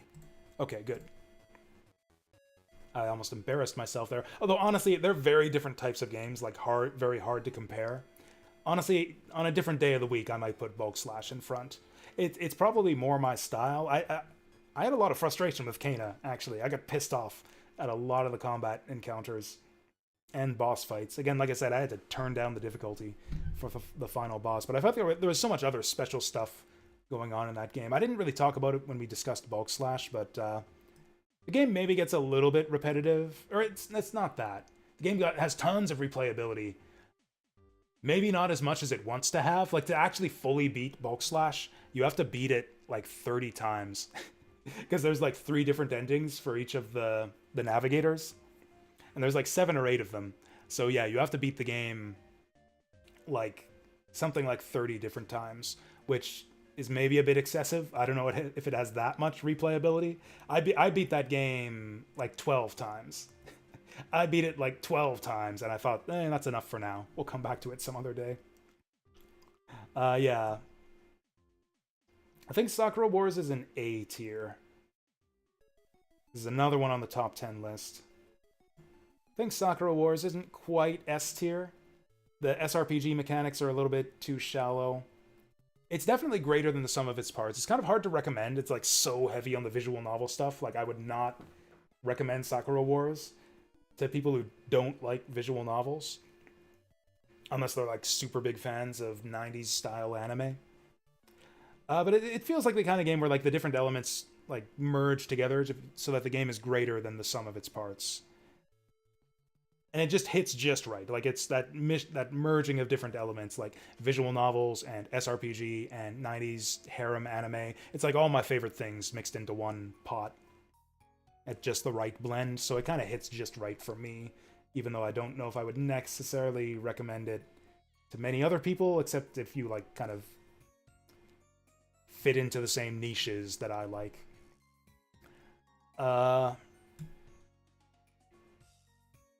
Newtopia's C tier. Nah, B. I didn't actually play tons of Newtopia. This one got nominated for Viewer's Choice a few times. This is essentially a Zelda 1 ripoff for the MSX. It is actually kind of shameless how much of a Zelda 1 ripoff this game is. It's very competent. Yeah, I think it goes into B. I think Newtopia is a solid B. In fact, I think I would even place it above King Colossus. We did not finish Newtopia. We got like maybe halfway through it. I kind of felt like I wanted to go back to it. Like the original plan was to go back and finish Newtopia before the end of the year, just so I could justify putting it on the year-end tier list. But I kind of felt like I didn't really need to. Like I think we've done enough of the Newtopia thing that like I know what it's all about. It's really neat. It has some elements that are kind of distinguish it from Zelda 1. Like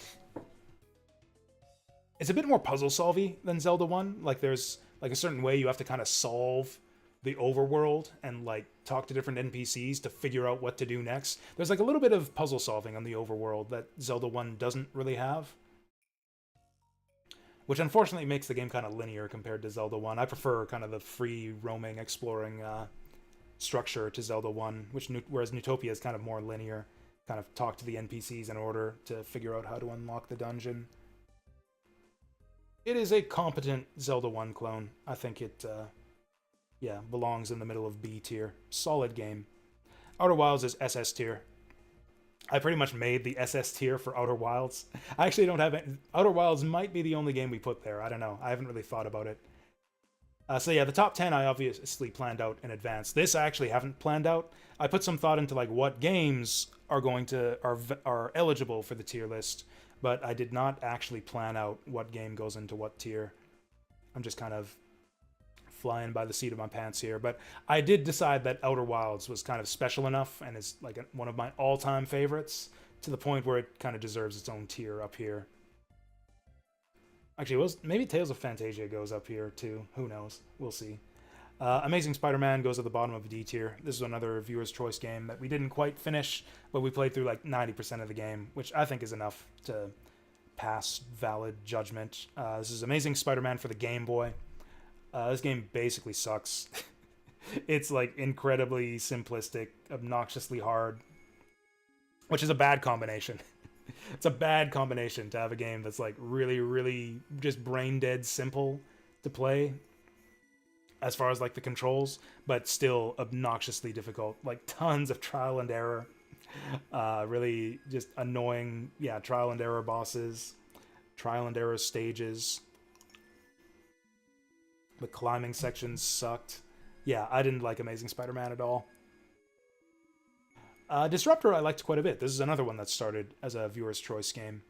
This was a FPS for PS1 with like some cool psychic powers as well. Actually, this game had really cool weapons and really cool psychic powers. A deadly combination. Kind of a neat sci-fi setting too, with some nice cheesy 90s live action FMV. The level design was kind of hit or miss. This game had some really good levels, but it also had several really, really bad levels, especially towards the back half of the game. Definitely A tier. I think I put it above Tetris Star, but below Dynamite Cop. Yeah, I think Disruptor deserves a place in the middle of A tier, I think. In fact, it almost made the top 10. Yeah, in fact, these three games almost made the top 10. Celeste 64 was a fun romp. This is a freeware game. If anyone doesn't know what Celeste 64 is, I think it might have even been like a Game Jam project. They basically just kind of adapted the controls of Celeste, the hit 2D platformer from a few years back. They took that game and adapted it into a 3D platformer, and they did a really good job of it, but it's a really like kind of short, simple, small little game. Again, kind of like a fun little romp for an afternoon, but it's not really like there's not enough substance to it to really rank it higher than a B, I don't think. I do think I rank it higher than Newtopia and King Colossus. It's more fun than either of those games, even though it has less substance. Do I even put it above Batman? I don't think I do. Batman's got style and substance. I don't remember being too impressed by it. The graphics are really nice. It has really nice graphics. I can't remember the music. Maybe it had good music too. I don't know. I'll put it below Batman. Speedball 2. Sexy Brutal. No, Sexy Brutal? That's a different game. Brutal Deluxe. That's it. Sexy Brutal is something different. Yeah, Brutal Deluxe. Speedball 2. All respect to Vasil, but I think this game goes in D tier. I mean, I don't know. He had us playing team manager mode, which is basically just like a totally passive, like watch sports ball play out, CPU versus CPU, and then assign your experience points between matches. I didn't find that very interesting, especially to do like for 1 or 2 hours at a time. And even when we did try out the main game, it's kind of just grab the ball and stuff it up the field. I don't know. I didn't get Speedball. I think I put it above Eiyuden Rising. It's definitely at the top of D tier. Like, it wasn't bad. I didn't have an awful time playing it, but by the time we like did our... This one got nominated a couple times, so I think we ended up playing like 3 or 4 hours by the end of it, and I feel like that was more than I wanted to play of Speedball 2. Just a little bit wore out its welcome, just a little bit. Next up, we got Community Palm. This is another fan-translated game. This one for the PS1, kind of like a Zelda-ish top-down action-adventure. This game is pretty much carried by just like its charm and the vibes that it gives off, and also the English script, which is fantastic. There's a lot of like great writing and good jokes in this one. The gameplay is extremely light, though. This is like an action adventure game for babies. Like it's really, really easy, except for a couple boss fights. Like, you mainly just go around bopping enemies on the head with a hammer and they die in one hit. It's also got some like other interesting bits, like the town building, feeding your palms, building up the community. But it all feels kind of half-baked. There's not really any reason to mess with the town building aspects. There's no real reward to it other than just doing it for its own sake because you find it fun. And it is kind of fun. Like I said, I like the palms. It's got like kind of a Harvest Moon kind of feel to it, where you're just kind of like doing your daily tasks. You know, farming the plants, shearing the sheep, building the houses, and then sometimes there's like a monster attack where you got to defend the houses. But there's no real reward for doing all of that. You're kind of just doing it just because you like farming simulators. This game's like really, really light on mechanics, so I feel like I can't rank it too highly. I honestly think it goes at the bottom of A tier. This game is pretty much carried by the aesthetics and the writing. Oh, did I miss any other awards here? I don't think I did. Death Stranding? No, Death Stranding was last year. Basically, anything that was on last year's list is not eligible for this year. I didn't play Death Stranding this year. I played Death Stranding last year. I think it was definitely in my top 10. I think it was pretty high up there too, like number 3 or something. Yeah, Death Stranding was way up there on last year's list, but I didn't play it at all this year. And even if I did, it's not new to me, so... yeah, I don't know, do I put it below Dragon Slayer? I think I do. Dragon Slayer had so much more substance. Yeah, the Community Palm is basically a game entirely carried by vibes and a good English fan translation. Oh yeah, I think the guy who translated this one, or the person who translated it, was the same person who did... I don't know. Am I sure about this? Maybe I shouldn't say this because I'm not 100% positive. I think it's the same person who wrote the English translation for, I'm blanking on the name now, Napple Tale, which is another fan translation where I really, really liked the English script. Anyways, Big Catch Tackle Box goes into S tier. Yep. Nice and simple. Brilliant game. Can't wait for the full version. And, you know, since the Big Catch is like basically a demo / prologue, Big Catch Tackle Box, I decided that Bullet Surge should be eligible for the tier list as well. This is a puzzle game that's actually like a video game adaptation of a board game that I actually own. It's part of a series, the Bullet series of games. There's Bullet Heart, Bullet Star. I think is Bullet Cube the next one coming out? I can't remember the next one, but the Bullet Surge is the video game adaptation of that game. It's got kind of like a shmup theme to it, where you are drawing bullet tokens out of a bag and placing them onto your field, and then using different powers and using powers to manipulate the bullets in order to match pattern cards that you have to remove those bullets. It's got a bunch of different characters that all manipulate the boards in different ways, and so it's like kind of like you're playing a totally different game with each character. It's got like some interesting strategy to it, where you're like spending your points to either draw pattern cards or move bullets around or activate your character's special abilities. And there's a lot of ways where I think the video game adaptation is a lot better than the board game. Like a lot of stuff you had to kind of do manually in the board game is just handled automatically in the video game. So you can kind of like think more about like your strategy and your actual moves instead of like doing all of the like just boring automatic stuff. It's like, okay, let's draw tokens from the bag and place them real fast. It's like you don't have to worry about that because the game does it all for you. So this one goes, honestly, I think pretty high in A tier. I got kind of addicted to this game and played it a lot. It's still just a demo. Like, the full game's still got to come out yet. I think I put it above Tetristar. Yeah, I really, really like Bullet Surge. And that's just the demo. That's just the demo of Bullet Surge is this high up here. It's a pretty robust demo. I think you get like 5 characters, and they all have totally unique play styles. It's got different game modes too. You've got boss rush mode as well, where there's like a whole different mode for fighting bosses. Yeah, really cool game. Can't wait for the full release of Bullet Surge. The Bouncer, I almost didn't put on this list, but I thought it was worth talking about because we mostly beat this game. Another viewer's choice game. I'm going to place it in D on a technicality. I think I'll put it above Eiyuden Rising, but not Speedball. Now, I was considering having it not be eligible for the tier list, because we kind of didn't play it right. I found out after our little playthrough that the Bouncer actually makes heavy use of the pressure-sensitive face buttons on the PS2 controller, which is not handled properly by the emulator that we use. So as a result of that, we could only do heavy attacks when we played the Bouncer. We were totally missing out on like a lot of the different combos and moves. So I really couldn't play the game properly.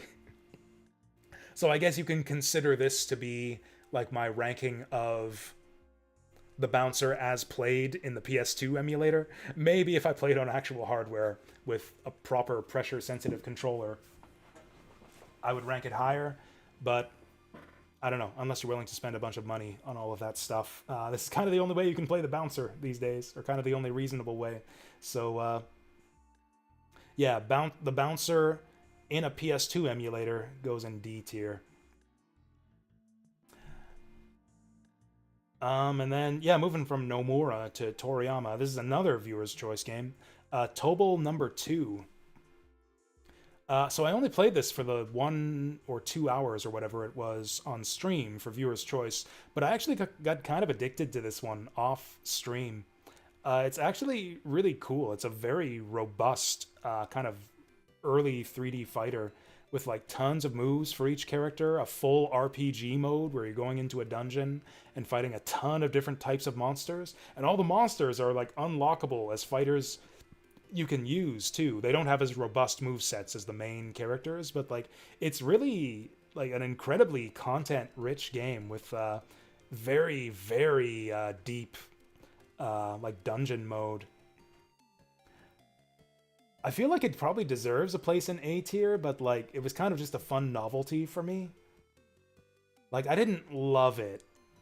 It was kind of frustrating to play a lot of the time, and I don't really like fighting games in the first place, so I feel like I'm not really qualified to rank it properly. Like I feel like it probably deserves to go in A tier just by the merits, but like I don't really play fighting games, so I could only get so much enjoyment out of it. I'm gonna go with my gut and say B tier, just because a lot of the fighters seemed really imbalanced, and a lot of the game for me was just like figuring out the one cheesy move that would let me like just spam that move repeatedly to beat all the enemies. And yeah, Penguin is one of the characters. There's so many characters in the dungeon mode. You can unlock like Ratman, Penguin, Bugs. There's like dozens and dozens of different monsters. You can play as Chocobo, which is probably the shittiest character in the game. Tobo's like a very solid B. Tobo will probably be at the very top of B tier. It's really not my bag. I would love for like an actual fighting game fan to like play this and tell me if it's actually a good fighting game. I feel like the fighting mechanics might be super solid, but it actually just kind of made the game worse for me because it's kind of overwhelming. Like I never actually felt like I learned how to play this game properly as much as I actually played it. I was never actually like really fully engaging with the fighting systems. It was too complex for me. I would just find like 2 or 3 moves that I liked and spam those. Breath of the Wild goes into S tier. Pretty straightforward. Oh yeah, let's get this here actually. I was supposed to be giving out awards as I do this. I've been forgetting. Oh yeah, for what it's worth, Kena wins a waifu award for just being like a strong, likable female character.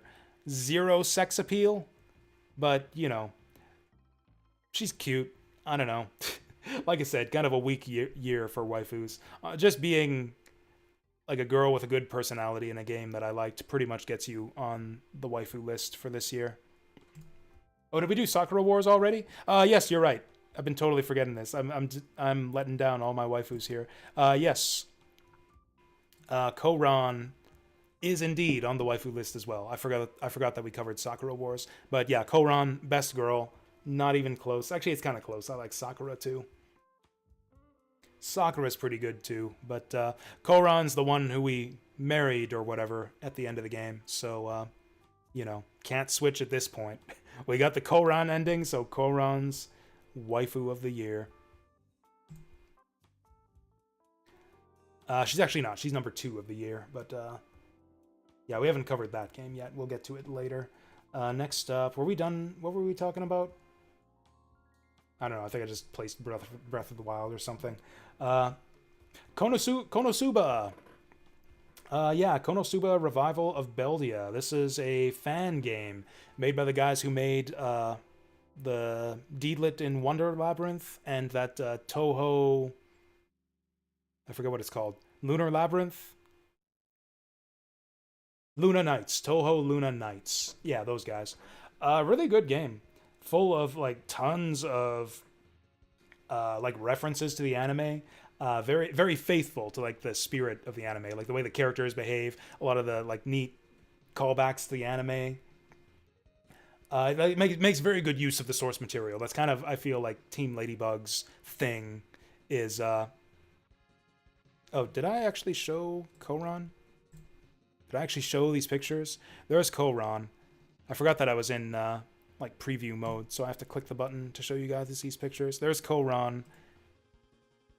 And there's Kena. Like I said, 0 sex appeal on Kena, but I like her for her personality. Yeah, so Konosuba Revival of Beldia. That's kind of Team Ladybug's thing, is they make excellent use of the source material, full of all kinds of, like, cool references to the original anime, with, like, all the little details they cram in, like, all the monster sprites are, like, monsters from the anime, the way the characters behave, and, like, there are boss attacks, or, like, Megumin with the explosion collapsing the dungeon on top of you. Darkness letting herself get ravaged by cabbages to regenerate health. With that said, the mechanics were okay. This game had excellent boss fights and kind of pedestrian level design with a lot of grinding for special abilities. I felt like this game had a lot of filler.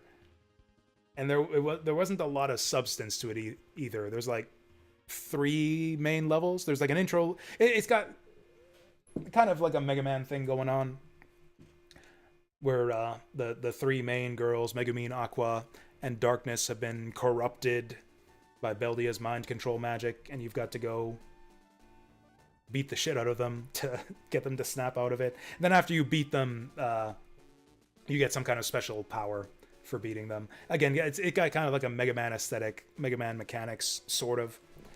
But then also with a bunch of like kill quests and grinding to level up your abilities, which I didn't really like. The level design was kind of pedestrian, but the boss fights were excellent. I think I put this high up in B. Like just below Batman, maybe. I think Konosuba Revival of Beldia is a high B.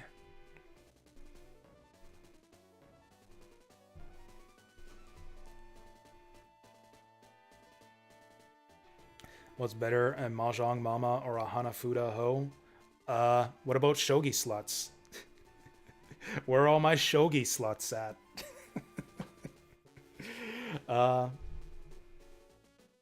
What else have we got? We placed that, right? Yeah. Konosuba goes there. Yi Are Kung Fu. This is the MSX box, but couldn't find a good NES box for this game. Yi Are Kung Fu goes in D tier. It's a low D tier. I think it even goes lower than Eiyuden Chronicle Rising. We beat this game. We looped it like 4 or 5 times. It's incredibly simplistic and has janky controls and very little replay value. I mean, we only played it for like half an hour, and that's as long as it took to get good enough at the game to loop it like 5 times. It's just not very robust. There's not a lot of interest. It's barely a game. There's like 5 fighters that you just loop through endlessly, and they're not that hard to figure out. Yi Are Kung Fu for arcade, on the other hand, is excellent. I actually got kind of addicted to this one for a while. It has kind of impressively robust fighting mechanics for the time, where you like press the attack button and hold down the joystick in different directions to do different attacks. You can kind of do like little combos too. There's a bunch of different enemy fighters, all with unique attack patterns that you kind of have to solve and figure out how to deal with. I actually had a really good time with Yi Are Kung Fu. I think it comes in just above Community Palm. A tier is looking healthy this year. Am I being too generous? I don't know. I guess we'll see. But yeah, I think Yi Are Kung Fu deserves a place in A tier. Okay, what else have we got going on? Shadow Tower Abyss. This one, honestly, technically kind of gets the disappointment award on a technicality. I was originally going to do top 5 disappointments, but I only really had 4 games on that list that were super disappointing. So Shadow Tower Abyss kind of made that list, just because it wasn't quite as good as I was hoping.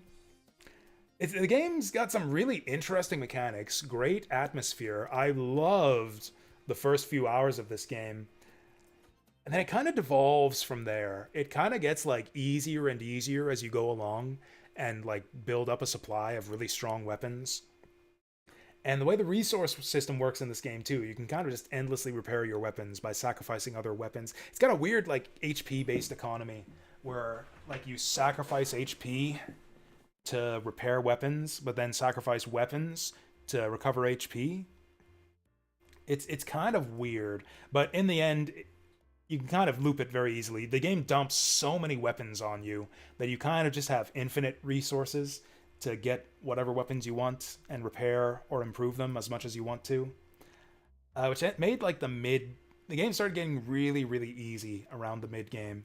Like it's got really great atmosphere, but then also it's not very open. It's kind of linear. It's a good romp. It's like a wild roller coaster ride of like just going through these really awesome looking different areas. I love the mechanics of like using the right stick to slash your weapon in different directions and like sever the enemy's limbs. It had great gameplay systems, great atmosphere, kind of cool stages and fun mazes to solve, but it was like kind of imbalanced and a bit too linear for my liking. I was really hoping for something that would be like up there with Kingsfield 4, which is one of my favorite PS2 games, maybe my favorite games of all time. This one's just like too shallow. It's again kind of a good kind of like one and done romp. I think it still goes in, I don't know. It still goes in A tier. It honestly still goes in A tier. I think it competes with Shadow of the Erd Tree. Did I like Shadow Tower Abyss better than Shadow of the Erd Tree? I don't think so. I think it goes above Dragon Slayer. So again, it's still an A tier game. It's just, I was hoping it would be like SS, which makes it one of my disappointments of the year. Dragon Force was definitely a disappointment for me. This game wasn't all bad. It was kind of interesting. It goes in C tier. I think it goes in C tier above Eiyuden Chronicle. It's a shame both of these games are going in C tier one way or another. I wanted so badly to like these. These were bucket list games for me. I've been wanting to try out Dragon Force for years. I thought these games looked awesome just in screenshots and videos. Although the one thing I was kind of worried about seeing the game in action is like there's a lot of just watching automatic battles play out. These are like kind of like SRPG RTS hybrid type games where you have a strategic map where you're commanding your troops around, conquering castles, and then when you collide with another army or an enemy castle, you go into a combat mode where your armies collide with each other in real time and start slashing it out, which is basically all automatic. You can give orders to your troops, but it's basically just like, go forward, go back, spread out, tighten up. Like, you can give very simple orders to your troops, but generally that has very little impact on the combat. You'll do like 1 or 2 orders to put your guys in the formation you want, and then send them forward, and then they just fight it out for like a minute or 2 minutes. And if the battle doesn't come to a resolution, maybe you do it again. Like, and usually you're colliding like stacks of 5 commanders against 5 enemy commanders. So you're watching like 5 battles, and that's happening like every few seconds of time spent on the strategic map. Ultimately, like about 80% of your time in this game is spent watching automatic battles play out. And like, they've got good aesthetics. The sprite work and animation is great. The music is great.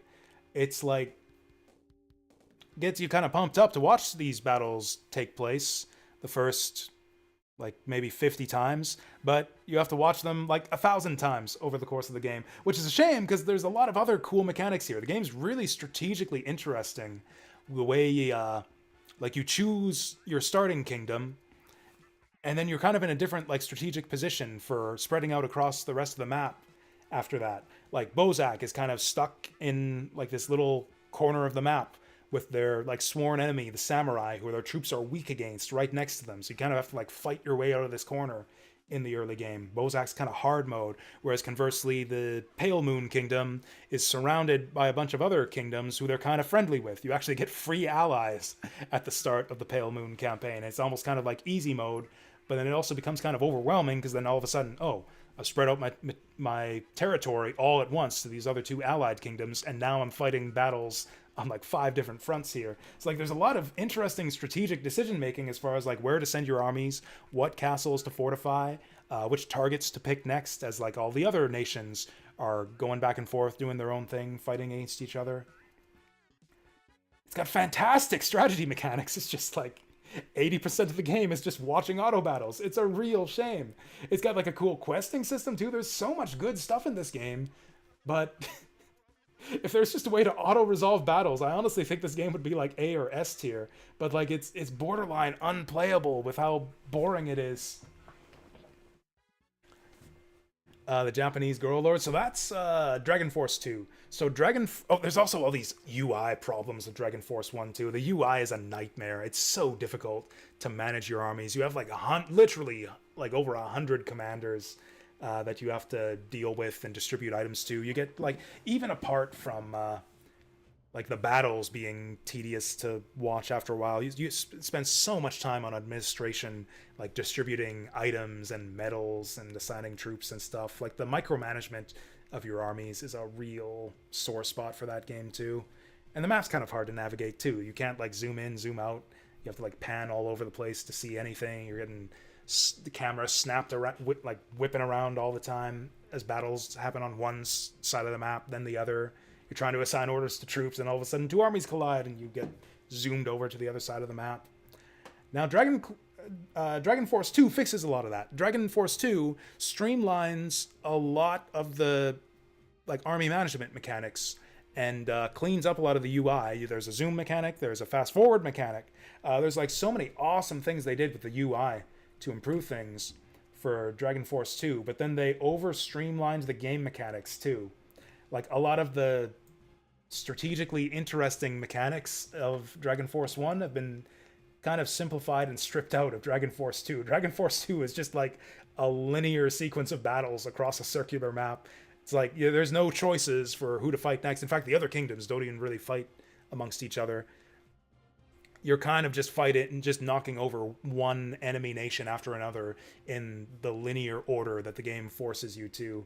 The map's really restrictive and just not very interesting. They stripped out all the like fun strategy stuff and added in a bunch of grinding and monster caves to buff up your armies. And it doesn't really solve the problem of like 80% of your time being spent watching army battles. Like it still has that problem.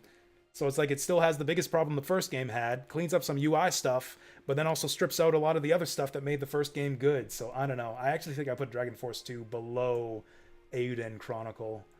Still in C tier, but yeah, worse than Eiyuden. So yeah, you can fast forward the strategic map in Dragon Force 2, but not the army battles. The army battles are always the same speed, but you can fast forward the strategic map, which is a nice feature. So anyways, that's Dragon Force 1 and 2. Two of my biggest disappointments of the year. Haunted Castle Revisited goes in A tier.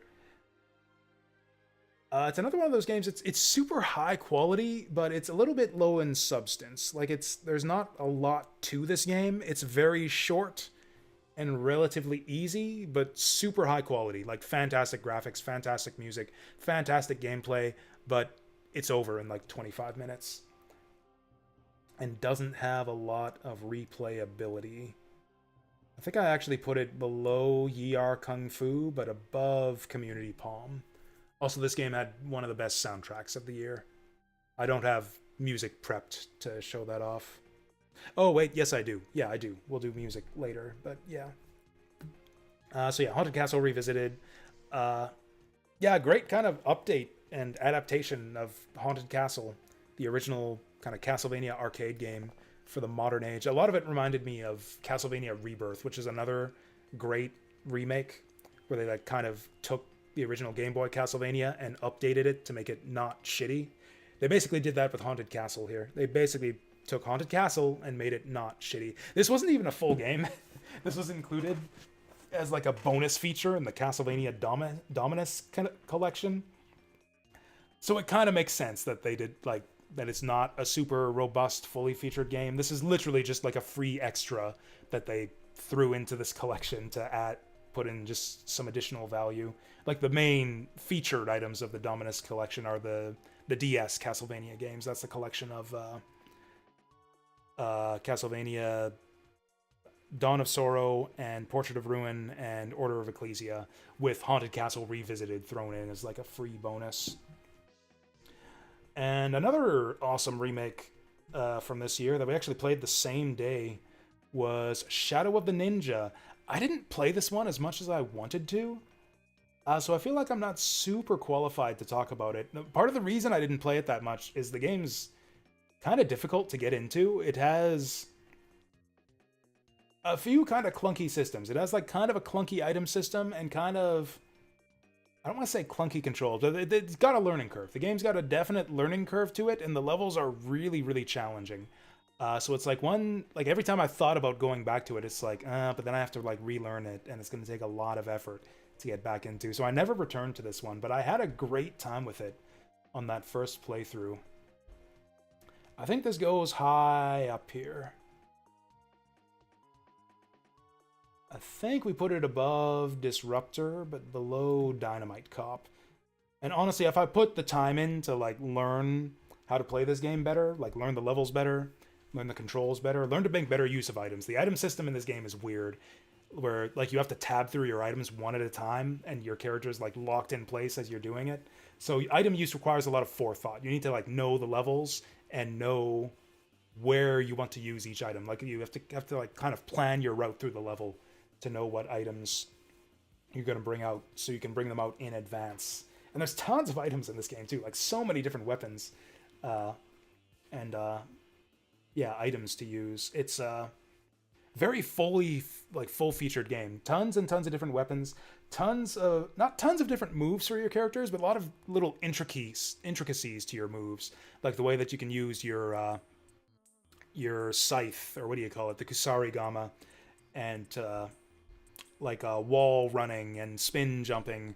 It's only like 3 or 4 different special moves you can do in this game, but they all have like a lot of intricacies and subtleties to them that have, again, a bit of a steep learning curve. And yeah, the level designs and bosses are so good, but so difficult. It's a challenging game with a steep learning curve, but so rewarding when you get into it. I just feel like I didn't get as much into it as I needed to be to like feel fully qualified to talk about the game in much depth. It was a fun romp for the one day that we played it, though, so if it goes this high up into A tier, and honestly probably deserved a spot in the top 10. It probably would have made the top 10 if I would have played it more. Visions of Mana did make the top 10, so that goes here. I feel like that, yeah. Did I like Visions of Mana that much? I think I did. Yeah, I think this is a solid place for Visions of Mana, which also had the year's best waifu, Karina. Yeah, best girl. Only if you're playing the Japanese voices, though. Her English VA is like terrible. I mean, no offense to, the person who did it, but yeah, I like. It's a shame because most of the English voices in that game were fine, but Karina alone made me want to switch to Japanese. And her Japanese voice is awesome. She has like a really adorable little accent. She's like got her cute little pet. She's feisty. Has like all of the game's best lines and best moments too. A lot of the best outfits too. She's a stylish lady. Some of the other characters had like kind of weird dorky outfits for a lot of their classes, but yeah, Karina had probably the best set of outfits. Palomina almost made this list too. Palomina is probably the hottest waifu of the year. Probably second hottest, but her personality was kind of boring. I liked Karina a lot more, so she's waifu of the year. Ace Combat.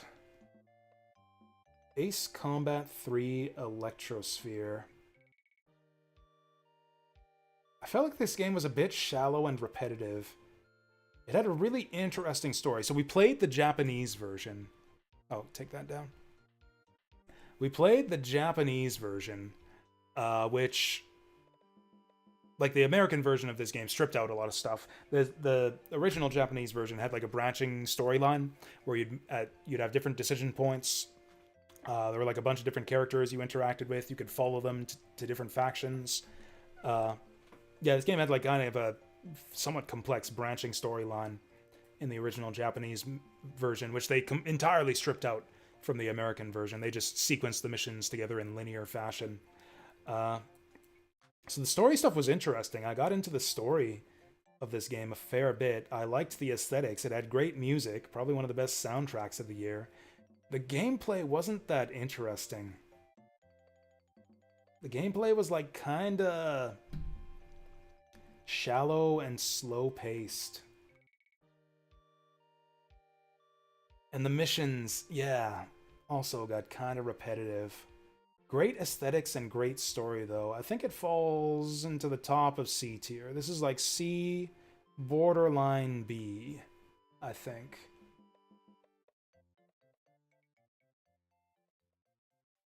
Or am I just saying that just because C tier is looking a bit lonely? Am I saying that just because C tier is looking a bit lonely?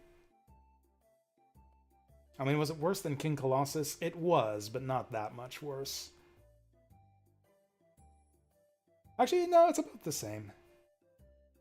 Yeah, I think these two are similar enough in quality that I'd put Ace Combat 3 Electrosphere into B tier. Another game, kind of like Community Palm, that's almost entirely carried on vibes and story. Also, the gameplay was never aggravating until the final boss. The final boss of that game fucking sucked. But the rest of the game is mostly just kind of a breeze. You kind of just like sleepwalk through it and enjoy the story. I don't know, maybe it is C tier. Nah, we'll go B tier. Mega Man X8, yeah, was part of our top 10. I think it's actually an S tier. I honestly think this goes in... I don't know, was it that good? It really is. Yeah, Mega Man X8 D-Make goes into S tier. Panzer Dragoon Saga 2 was another viewer's choice game. A tier is like really filled out this year. This is a good year for A tier games. Honestly, I might have to change the cutoff here. I feel like there's like big gulf in quality between like Sakura Wars and Visions of Mana and Community Palm and I mean, I don't know. Do we do that? Do we rank on a bell curve? Do we try to bell curve this shit? I don't know. I'll just go with my gut and then we can make adjustments later. Because I'm thinking I'm also going to put Panzer Dragoon 2 into A tier. This is a very cool kind of like Star Fox-like arcadey flight shoot 'em up game where you're flying around on a dragon. It had a cool evolution system where based on like your performance in the stages, your dragon would evolve in different ways and get different stats. It's similar to Star Fox, kind of branching points in the levels where you could fulfill secret objectives to get more dragon points and evolve your dragon in different directions. Tons of replayability, really great aesthetics, really, really cool boss fights. I think this goes high in A tier. Although I didn't play it that much. Like, we only played it the one time on Viewer's Choice. Based on what we played of it, I think it's the same type of game as Tetris Star. Like, you know, over-the-shoulder camera, kind of rail shooter. Tetris Star was really good. I think I put it tentatively below Tetris Star. No, it's better than Tetris Star. And I think Panzer Dragoon 2 has a lot of replayability too. So if I were to go back and replay this and like dig more into it, I think it has the potential to go higher. Yeah, Penny's Big Breakaway is S tier, yeah? I was looking for the big catch and I couldn't find it. It's like, this was right below the big catch, wasn't it? Have we done the top 10 yet? Is the top 10 all on here? 1, 2, 3, 4, 5, 6, 7, 8, 9. What are we missing? Oh yeah, Tales of Fantasia. Castlevania 64 goes into D tier. It wasn't all bad, though. I don't know. It was pretty bad. I rage quit this game. It was good for the first couple levels. Then it got really shitty for the mansion. Then it got really, really shitty in the like the boss rush level. There's a lot. This game was a mess. There was a lot of like cool and interesting stuff. I actually kind of liked the basic controls and gameplay, but the platforming was such shit. And there was, like, once I got to the one level that involved tons of platforming, I was basically like, okay, I can't play this game anymore. This is too shit. I can't stand it. So like, honestly, if it weren't for that one level, I'd probably put it in C tier. If it weren't for that one level that just beshitted the entire game for us, I'd probably put it at the top of C tier.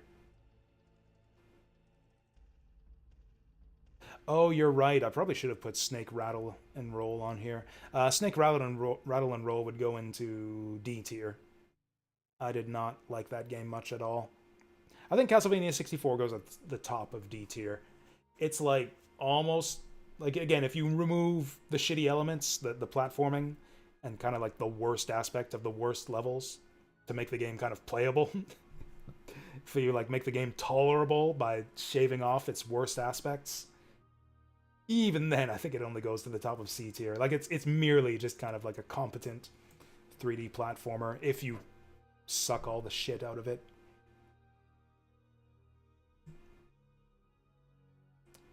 I actually wasn't intending to put Catherine on this list. We haven't finished Catherine yet, and we have a ways yet to go in it. If I were to rank it based on what I've played so far, I think I'd put it in B.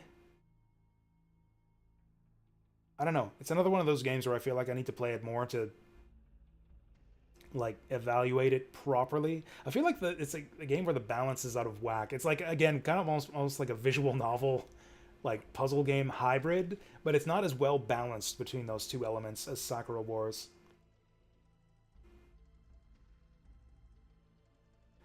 I kind of feel like you spend like way too long doing the story bits of this game, and then like we go back into the puzzle mode and you spend like way too long doing the puzzle stuff.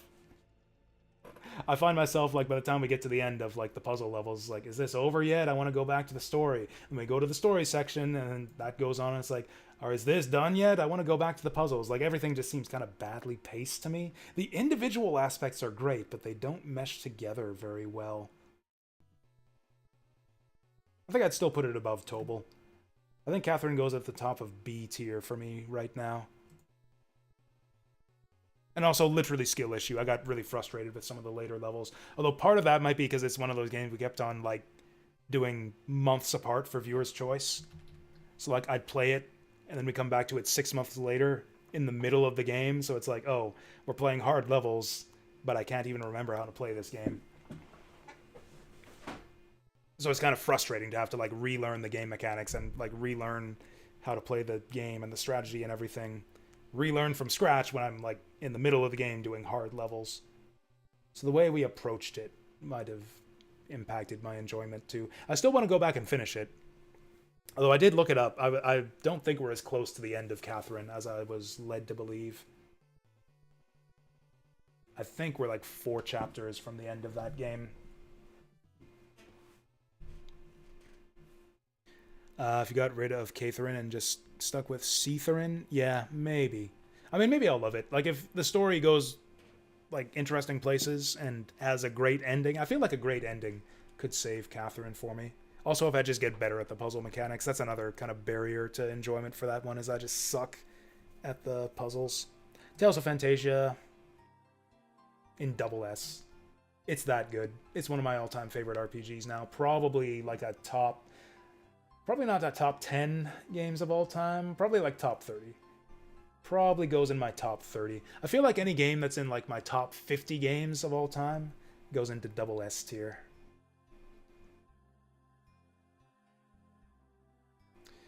Metal Gear Solid 2. This is another one that's like a fun romp.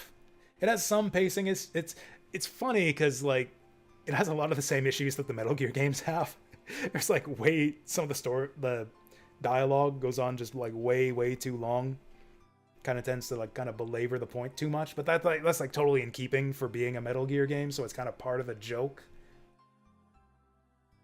It's a really funny joke. I don't know if it's a great video game. I think I'll put it at the top of B tier.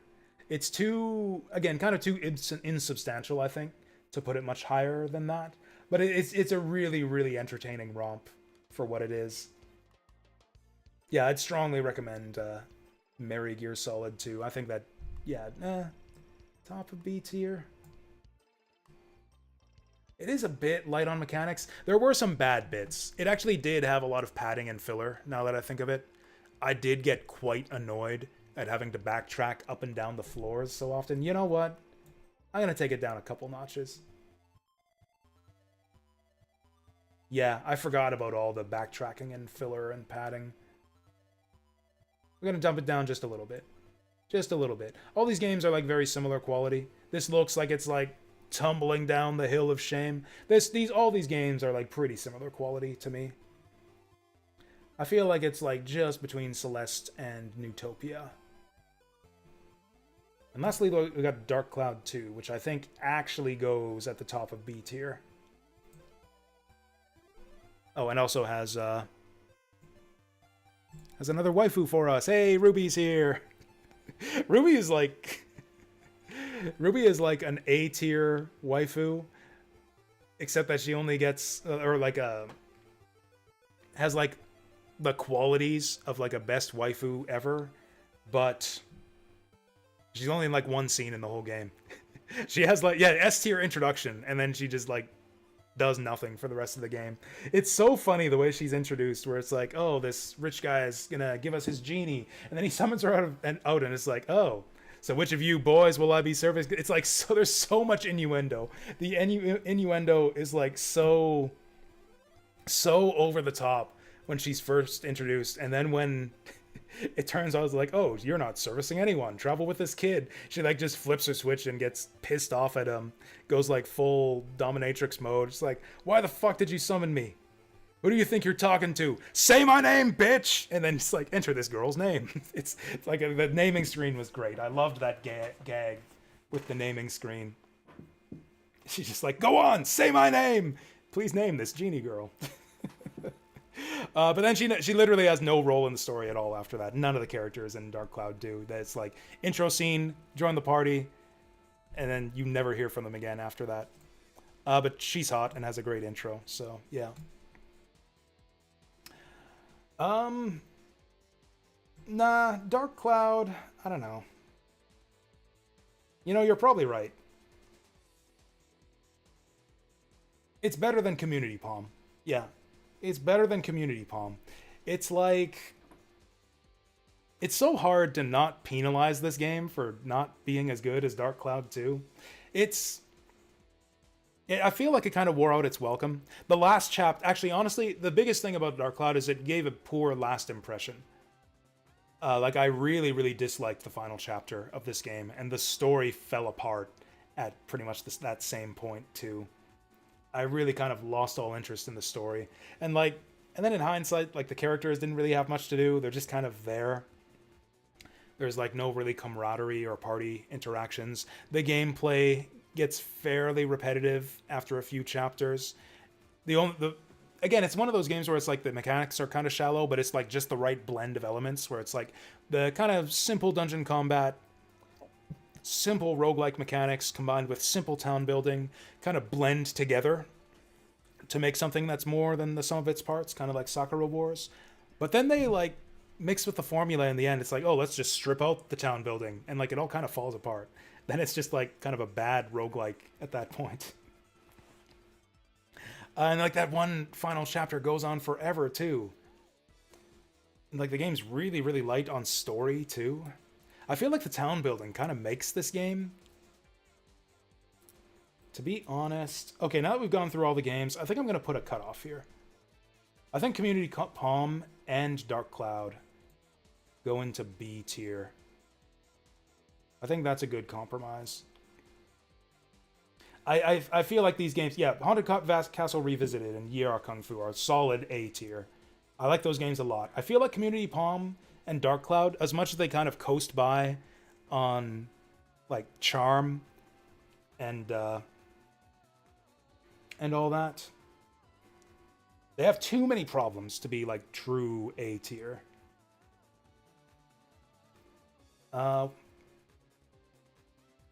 I feel like Dark Cloud I was mostly interested in for like historical reasons. It's like so cool to see like just how much awesome stuff they were able to do with like early PS2 tech. Like the lighting was really impressive. I love the way the character models looked.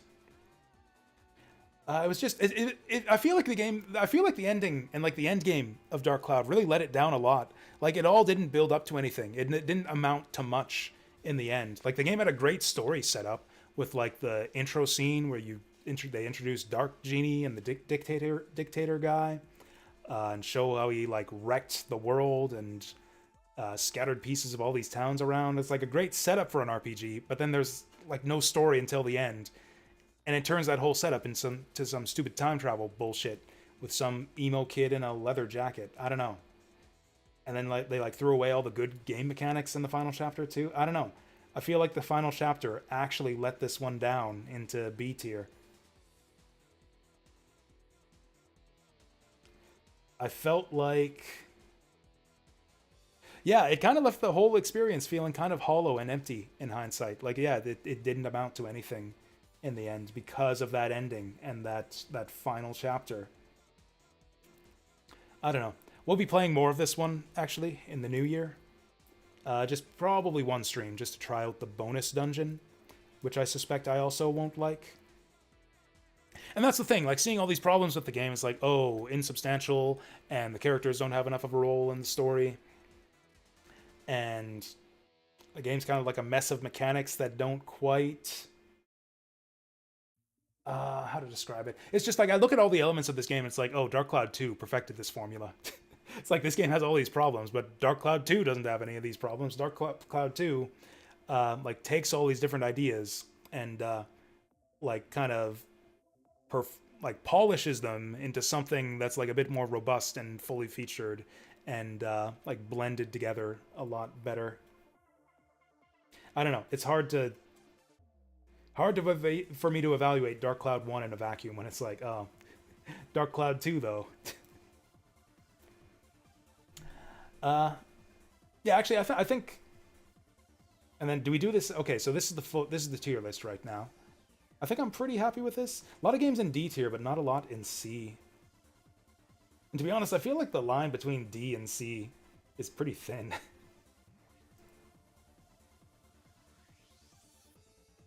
I don't know. Actually, no, I take that back. Dragon Force 2 is a lot better than Castlevania. Yeah, there's a clear divide right here. We only played Mahjong Soul for like an hour. Also, it's Mahjong. I've played Mahjong. Mahjong does not count as a new video game. Oh yeah, what was the other one we missed though? Snake Rattle and Roll. Snake Rattle and Roll goes into D tier. The final levels of that game suck. So yeah, we kind of divided A tier. Do we have a similar cutoff point for here?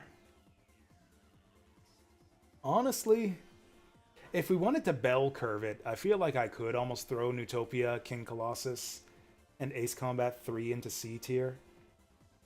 I don't know. What do you think? Should we try to fit these games onto a bell curve or just leave it?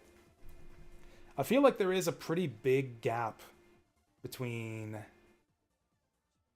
like, at least between Celeste 64 and Ace Combat 3, or even Celeste 64 and King Colossus. I don't know, I like King Colossus quite a bit. I think I'll move... Oh, the vibes, though. The aesthetic. Ace Combat 3 wasn't that fun to play. It was solid, but it wasn't that fun. King Colossus was pretty fun. It kind of wore out its welcome, but it had a lot of cool stuff in it. Too much personality? That's true. The story was really good. You know what? The story's part of the game. The story and the music and all that are part of the game. Yeah, you've convinced me. Honestly, it didn't really wear out its welcome as quickly as King Colossus either. I don't think I'm going to put King Colossus into C tier. I don't know, maybe I should. That game really went on longer than it needed to, but there's so much cool stuff.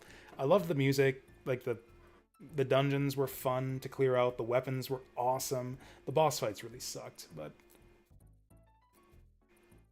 King Colossus was solid. King Colossus is a lot better than these C tier games.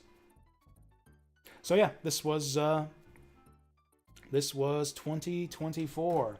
Oh yeah, was there any other stuff that I missed? We did all the waifus, did all the disappointments. I'm gonna print this off. So yeah, one thing I did when I was doing like a test run to make sure I could get this whole tier list thing set up, I ranked all of these games into tier lists without really thinking about it. I just like, oh, this game A tier, this game B tier. I just did it really, really quickly. Did a very, very quick run through. Just get like my immediate impression of where each game went.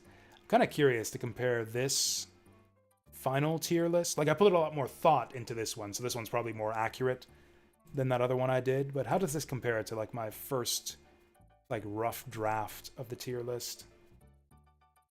I did put Tales of Phantasia in A, or in SS rather, I remember that.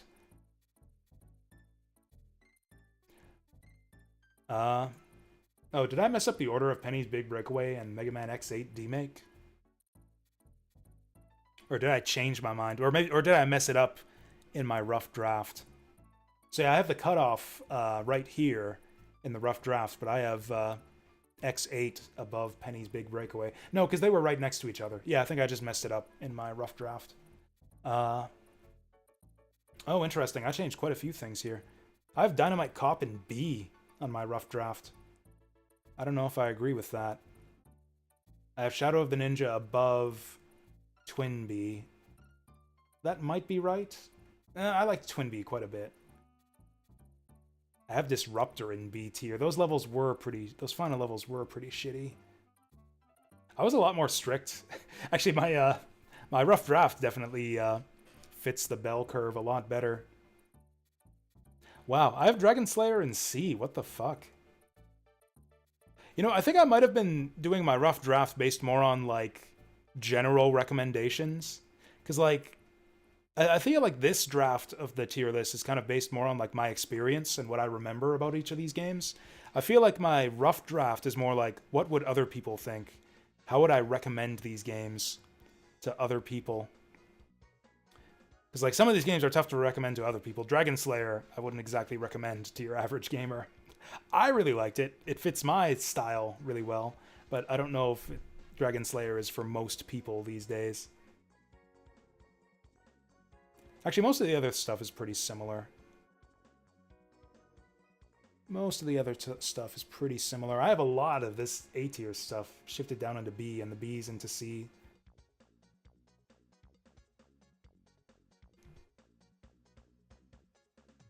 I suppose Dynamite Cop is a bit content light. I probably did overrate it. I probably did overrate Dynamite Cop. Whatever. I'm not gonna... I don't know. Should I change my rankings? Dynamite Cop was so cool. I think I've convinced myself. I won't put it down to B tier. I think I did overrate Dynamite Cop. It's silly, but I think I did overrate it. Put it above Tetristar. Put it above Panzer Dragoon as well. Anything else we want to shift around here? Yeah, actually, looking at this rough draft is making me kind of have second thoughts about some things. Yi Kung Fu in A tier. I had Shadow of the Erdtree in B tier in the rough draft, but I don't think that's right. Shadow Tower Abyss in B tier. No, there's too much good stuff in that game to put it in D tier. Disruptor I had in B tier. Nah, Disruptor was really cool. Maybe a little bit lower. Like, I think I would put it below Bullet Surge.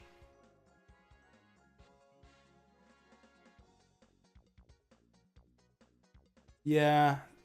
A lot of the late game level design in Disruptor was really shit. I'm gonna, like, reevaluate all these games and end up just putting them all below Dynamite Cop. Let's put Disruptor...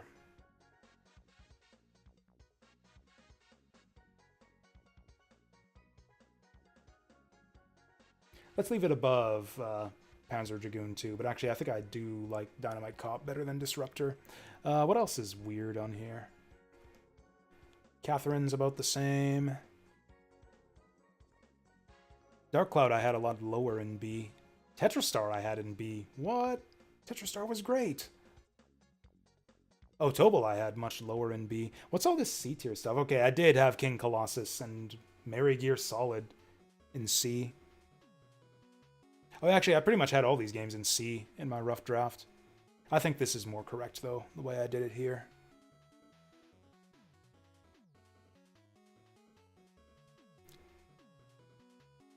I think all these D tier games are exactly the same. I had Dragon Force 2 in D tier. Honestly...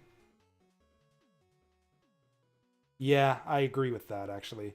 Dragon Force 2...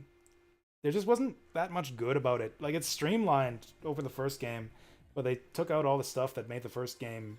Like, all the good stuff about the first game is gone. Played a lot of Dragon Force 2. We played that game for, like, 30 hours, and I did not enjoy most of that time. What a lopsided tier list. I don't know. I feel like I don't want to shift anything.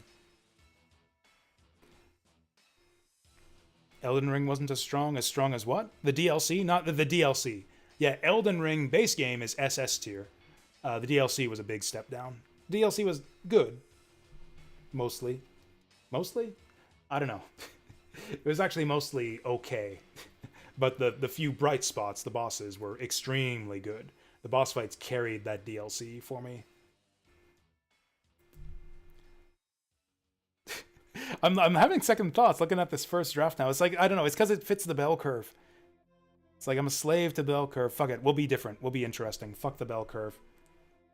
Giving the middle finger to the bell curve with this list here. With half the games in A tier. Okay, let's print it. I'm gonna make a screenshot of this.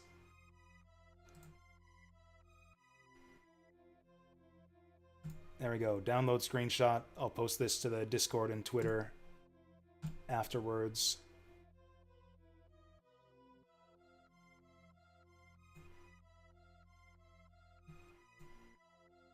Okay, so last thing. Okay, cool. That's okay. Still took close to 3 hours, but whatever. Still much shorter than last year. I'll bring this back on so we have something to look at. Last thing on the agenda was to, discuss the agenda for the next year. So, got a few projects lined up. Oh yeah, so some things that we're not doing this time that we did last year. No hype list. Pretty much all the stuff on the hype list for this year would be the same stuff that was on the hype list last year. Like Mina the Hollower still hasn't come out. Hollow Knight Silksong still hasn't come out. So, yeah, not much point in a hype list, and I can't even really think of any like new announcements since then that I'm really hyped up for, other than the big catch, which I think was already on my hype list from last year. As far as the plans for the new year, we got 2 big projects lined up. I'm gonna go back to the bucket list, which is my, I don't know, list of games to play before I die. That's a morbid way of phrasing it, but a list of the games I'm like most excited and interested to play. It's like, I guess I don't need to call it a bucket list. I guess just games I want to play. I guess I could call it that. We'll go with video game bucket list though, because a lot of these are games that I've been like meaning to play for a long time. Stuff that's been like of very high and noted interest in my backlog for a long time. So we're gonna go back to the video game bucket list. I have a bunch. That's actually, this is actually still in progress. I got to pare that down to get fewer games on there. And the other project we're working on this year, other than the bucket list, is going to be the second chance games list, where I go back and retry a bunch of games that I ended up abandoning and not finishing because I didn't like them, that I hope to like better if I try them again. There's a lot of games like that. Games that I really wanted to like, but didn't jive with as much as I wanted to. We're going to give a second chance to a lot of those games. Sekiro is a big one on that list. Nier Automata is another one. Got a bunch of games that I want to give a second chance to. So that's the other big project we're looking to get started this year. I want to play a lot more new games this year, and I don't know how to put this. So we're putting Viewer's Choice on pause after this month. I've taken away the Viewer's Choice nomination thing. I feel like we just have like a giant backlog of Viewer's Choice stuff, and like it's not like there's anything wrong with Viewer's Choice. It's been fun. Like I said, a lot of Viewer's Choice games like placed quite highly on this tier list. Like I've been discovering some great stuff, had some fantastic experiences. But then there's also like, like 50 other Viewer's Choice games that didn't make this tier list that like are like a fun to romp around with. It just feels like I'm spending like lots and lots of time on Viewer's Choice. Like if I were to do a tier list of all the Viewer's Choice games we played this year, it'd be like 100 games. It's like, I don't know, a big it's feeling like a big commitment at this point. So I think I'm just gonna cut off the nominations right now. We'll work through what we have right now. That is actually the very first project of the year. Is I am going to clear out my Viewer's Choice backlog, and I think I might have a replacement idea lined up for Viewer's Choice, especially since we have that sound effect. We have that how does it taste, select a game that I still want to make use of. One idea I'm toying with is replacing viewer's choice with like uh instead of doing like a queue of games that I'm obligated to play through, do it with like a selection wheel thing, kind of like I do for the Wheel of Games. If you guys remember that from earlier this year, do a wheel of viewers games, the wheel of viewers choice, where you just spend a relatively low, probably a lower amount of channel points to add a selection to that list, and then we spin the wheel and play something from the viewer's choice wheel. That won't be like a set amount of time. Like I won't commit to like an hour or 2 hours or whatever. It'll just be like play this game for as long as I feel like playing it. Which is typically what we do for the game selection wheel anyways. So it'll be kind of something like more informal, kind of more vibes based, less commitment. Where you guys can still get, where we can still get to experience like a bunch of new and interesting games that I might not have been aware of or might not have tried otherwise, just in like a less like rigid, time-consuming format. So I think we might try something like that. But yeah, that's the first item on the agenda this year, is play all of the viewer's choice stuff. I say all the viewer's choice stuff, but I was actually thinking I might clear out some of this stuff. I might do that. I don't know. I don't know if I'm going to do that like publicly on stream or maybe later. Maybe we can discuss it. There are some games on the queue that I'm just not that interested in playing. Like I can refund people's points. It's very easy to do that. I can just click the refund button on some of these viewers' choice selections. Because I feel like it's already like a 30 or 40 hour commitment based on the stuff that's been nominated already. And there's some games on there that I just don't have much interest in playing. So I might cut off some of those. Outer Wilds has like 0 replayability. Yeah, once you know the solution to that game, there's not much reason to play it anymore. I guess you could like wander the game world to fill in your ship's computer. Like, I guess that's completion, though. Like, if there's no reason to replay it after you've 100% completed it, I would say that. I mean, unless you just want to experience the story again. Like, the game world and the story and, like, the history of the game world is very interesting. So you might want to do it like that, where it's like, oh, let's dive into some of the details of, like, the history of the Nomai and try to fit more pieces of the story together in my understanding of the game world. But like to actually solve the puzzle that you need to solve to finish the game, yeah, you can't really do that more than once. No, replayability is not something that I'd really factor into the list. It's more about, it's kind of almost about headspace. Like what do I think? What is my opinion of the game after having finished it? Like, for example, I put a lot of weight on last impressions of a game. Like, Dark Cloud is a game I enjoyed a fair bit most of the way through, and then it kind of fell apart at the end, and it left me with kind of a bad aftertaste. So, like, when I reflect back on the experience of Dark Cloud, it's got kind of like more of a negative tint now because of that ending and that final chapter. It's more about, like, my memory, or just, like, kind of my positive or negative feelings towards the game. Yeah, the tier list is a measure of my feelings about video games. Yeah, we'll go with that. What else was I gonna do? So yeah, viewer's choice is first on the agenda this year. We'll probably get started doing those tomorrow.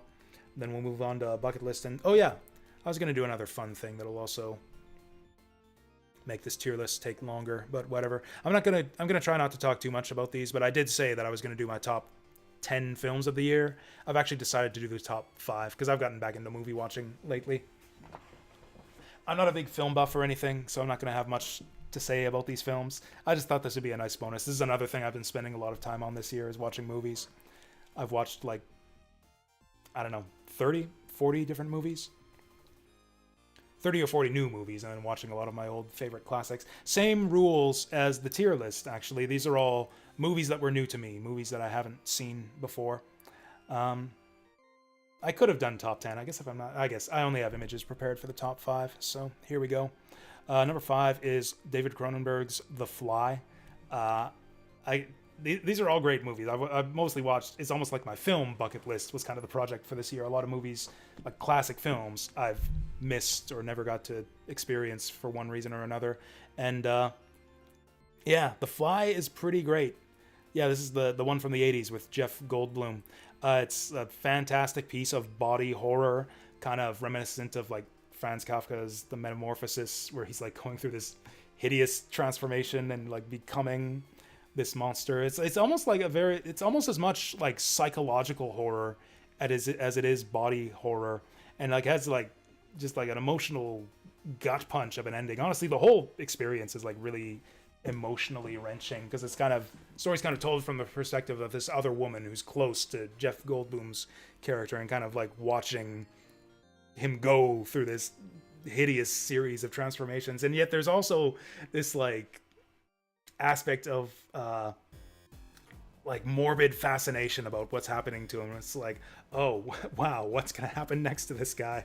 And like Jeff Goldblum kind of plays that up too. He's also like, as a scientist, he's also like approaching it from like a perspective of like scientific curiosity. There's this one great scene in the movie where he's like so you might be asked, he's doing videos of himself for like explaining his like research he's done on his condition. It's like, so what does Brundlefly eat? And he does this like whole presentation on how he eats. It's a really great film, and the fact that this is number 5. I mean, to show video tier list. I mean, yeah, just to have something to look at. I can hide it if it's getting in the way. Yeah, actually, that looks better. Oh yeah, sorry, it didn't show the poster. Yeah, it didn't show the poster. There we go. Number 5 is The Fly.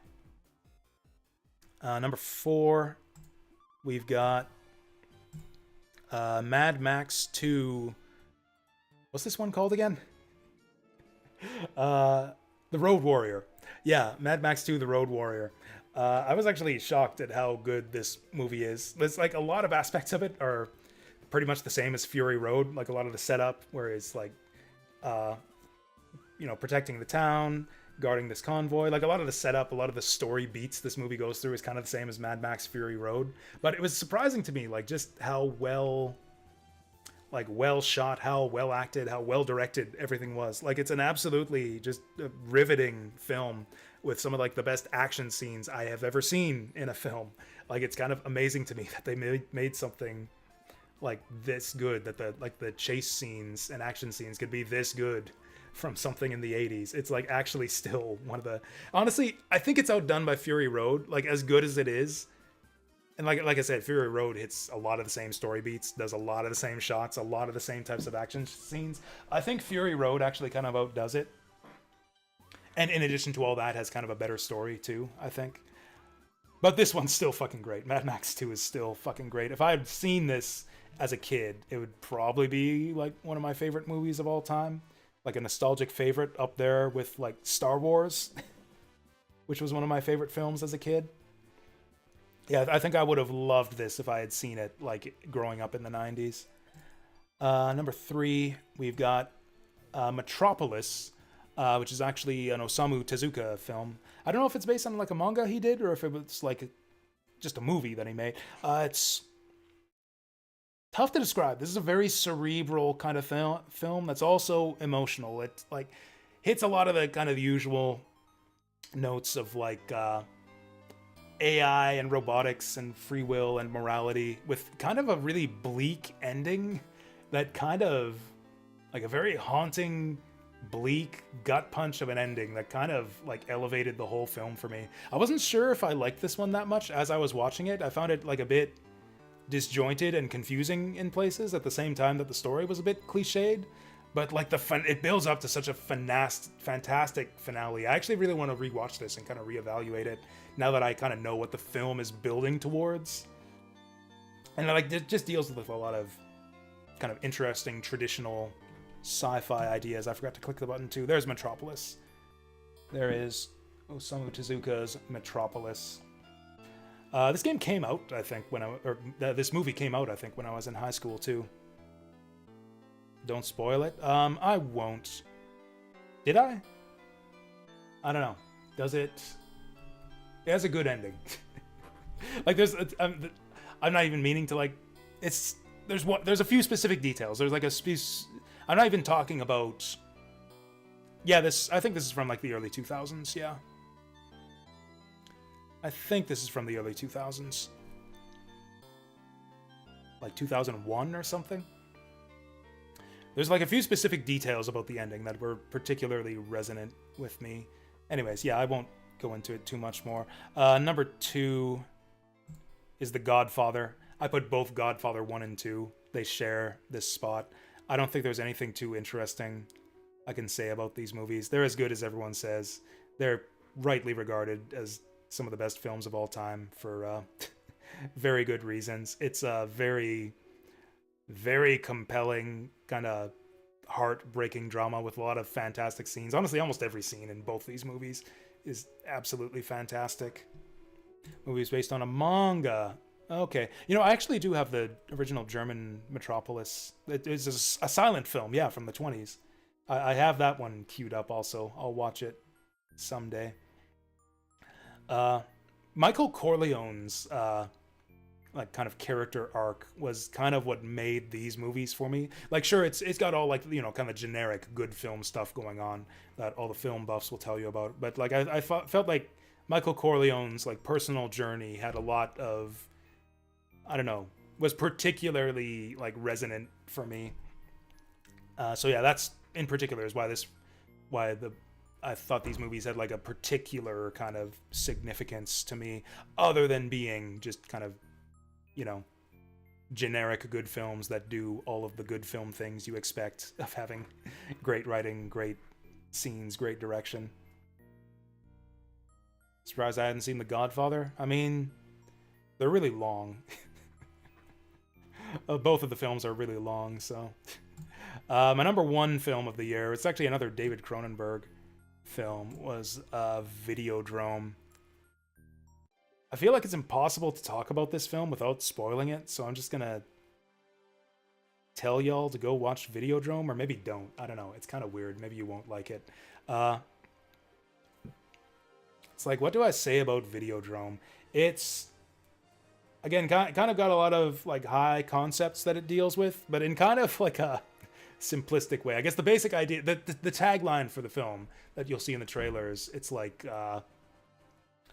we know that that television can alter your mind, but now it can also alter your body. And that's kind of the overarching theme of the film, is like the way that television and media, particularly violent media, has like not just like psychological effects on the individual, but also an effect on society. And like the game kind of takes these kind of concepts originating from like media philosophers like Marshall McLuhan, and kind of turns it into like almost a dumb horror film. It's like, oh, what if like all this stuff that like McLuhan wrote about like the psychological effects of media were literally true? what if there was like a TV show that could literally program your brain and like rewrite your DNA? And like that's kind of the kind of film kind of starts with that premise and like kind of goes wild places from there. It's a really interesting and kind of far out there, with some great special effects and great performances too. Actually, what's his name?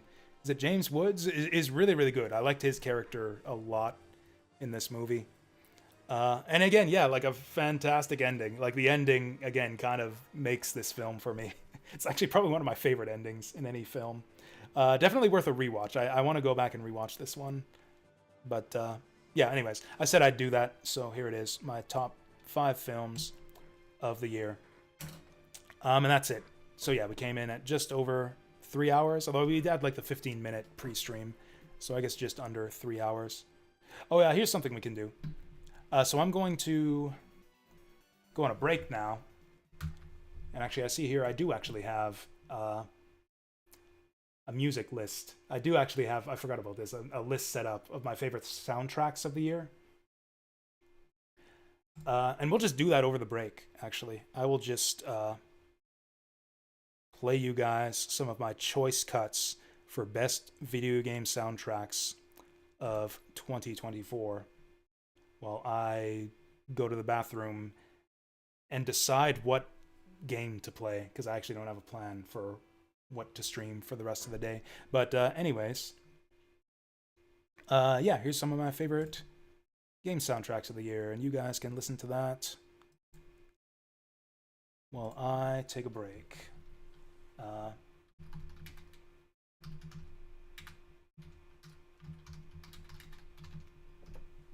There.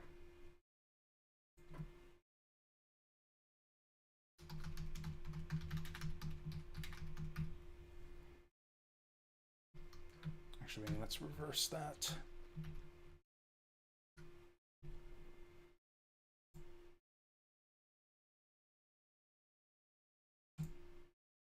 There we go. And then, yeah, we'll play a video game. I really like the soundtrack of Dragon Force. Actually, the aesthetics of Dragon Force are peak. That was like one of the highlights of this game. Anyways, yeah. Enjoy this, and I'll be back in a bit.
Oh, hey, Bio-Billy.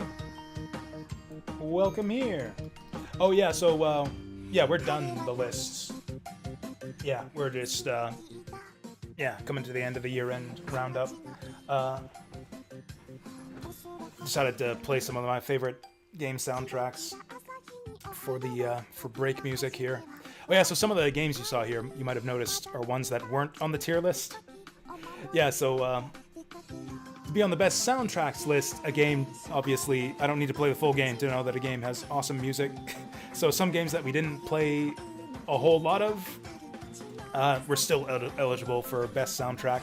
And, yeah, Hakoniwa Explorer had my favorite soundtrack of all the games I played this year. So yeah, I can actually, if you're still here, Bio-Billy, I can run down the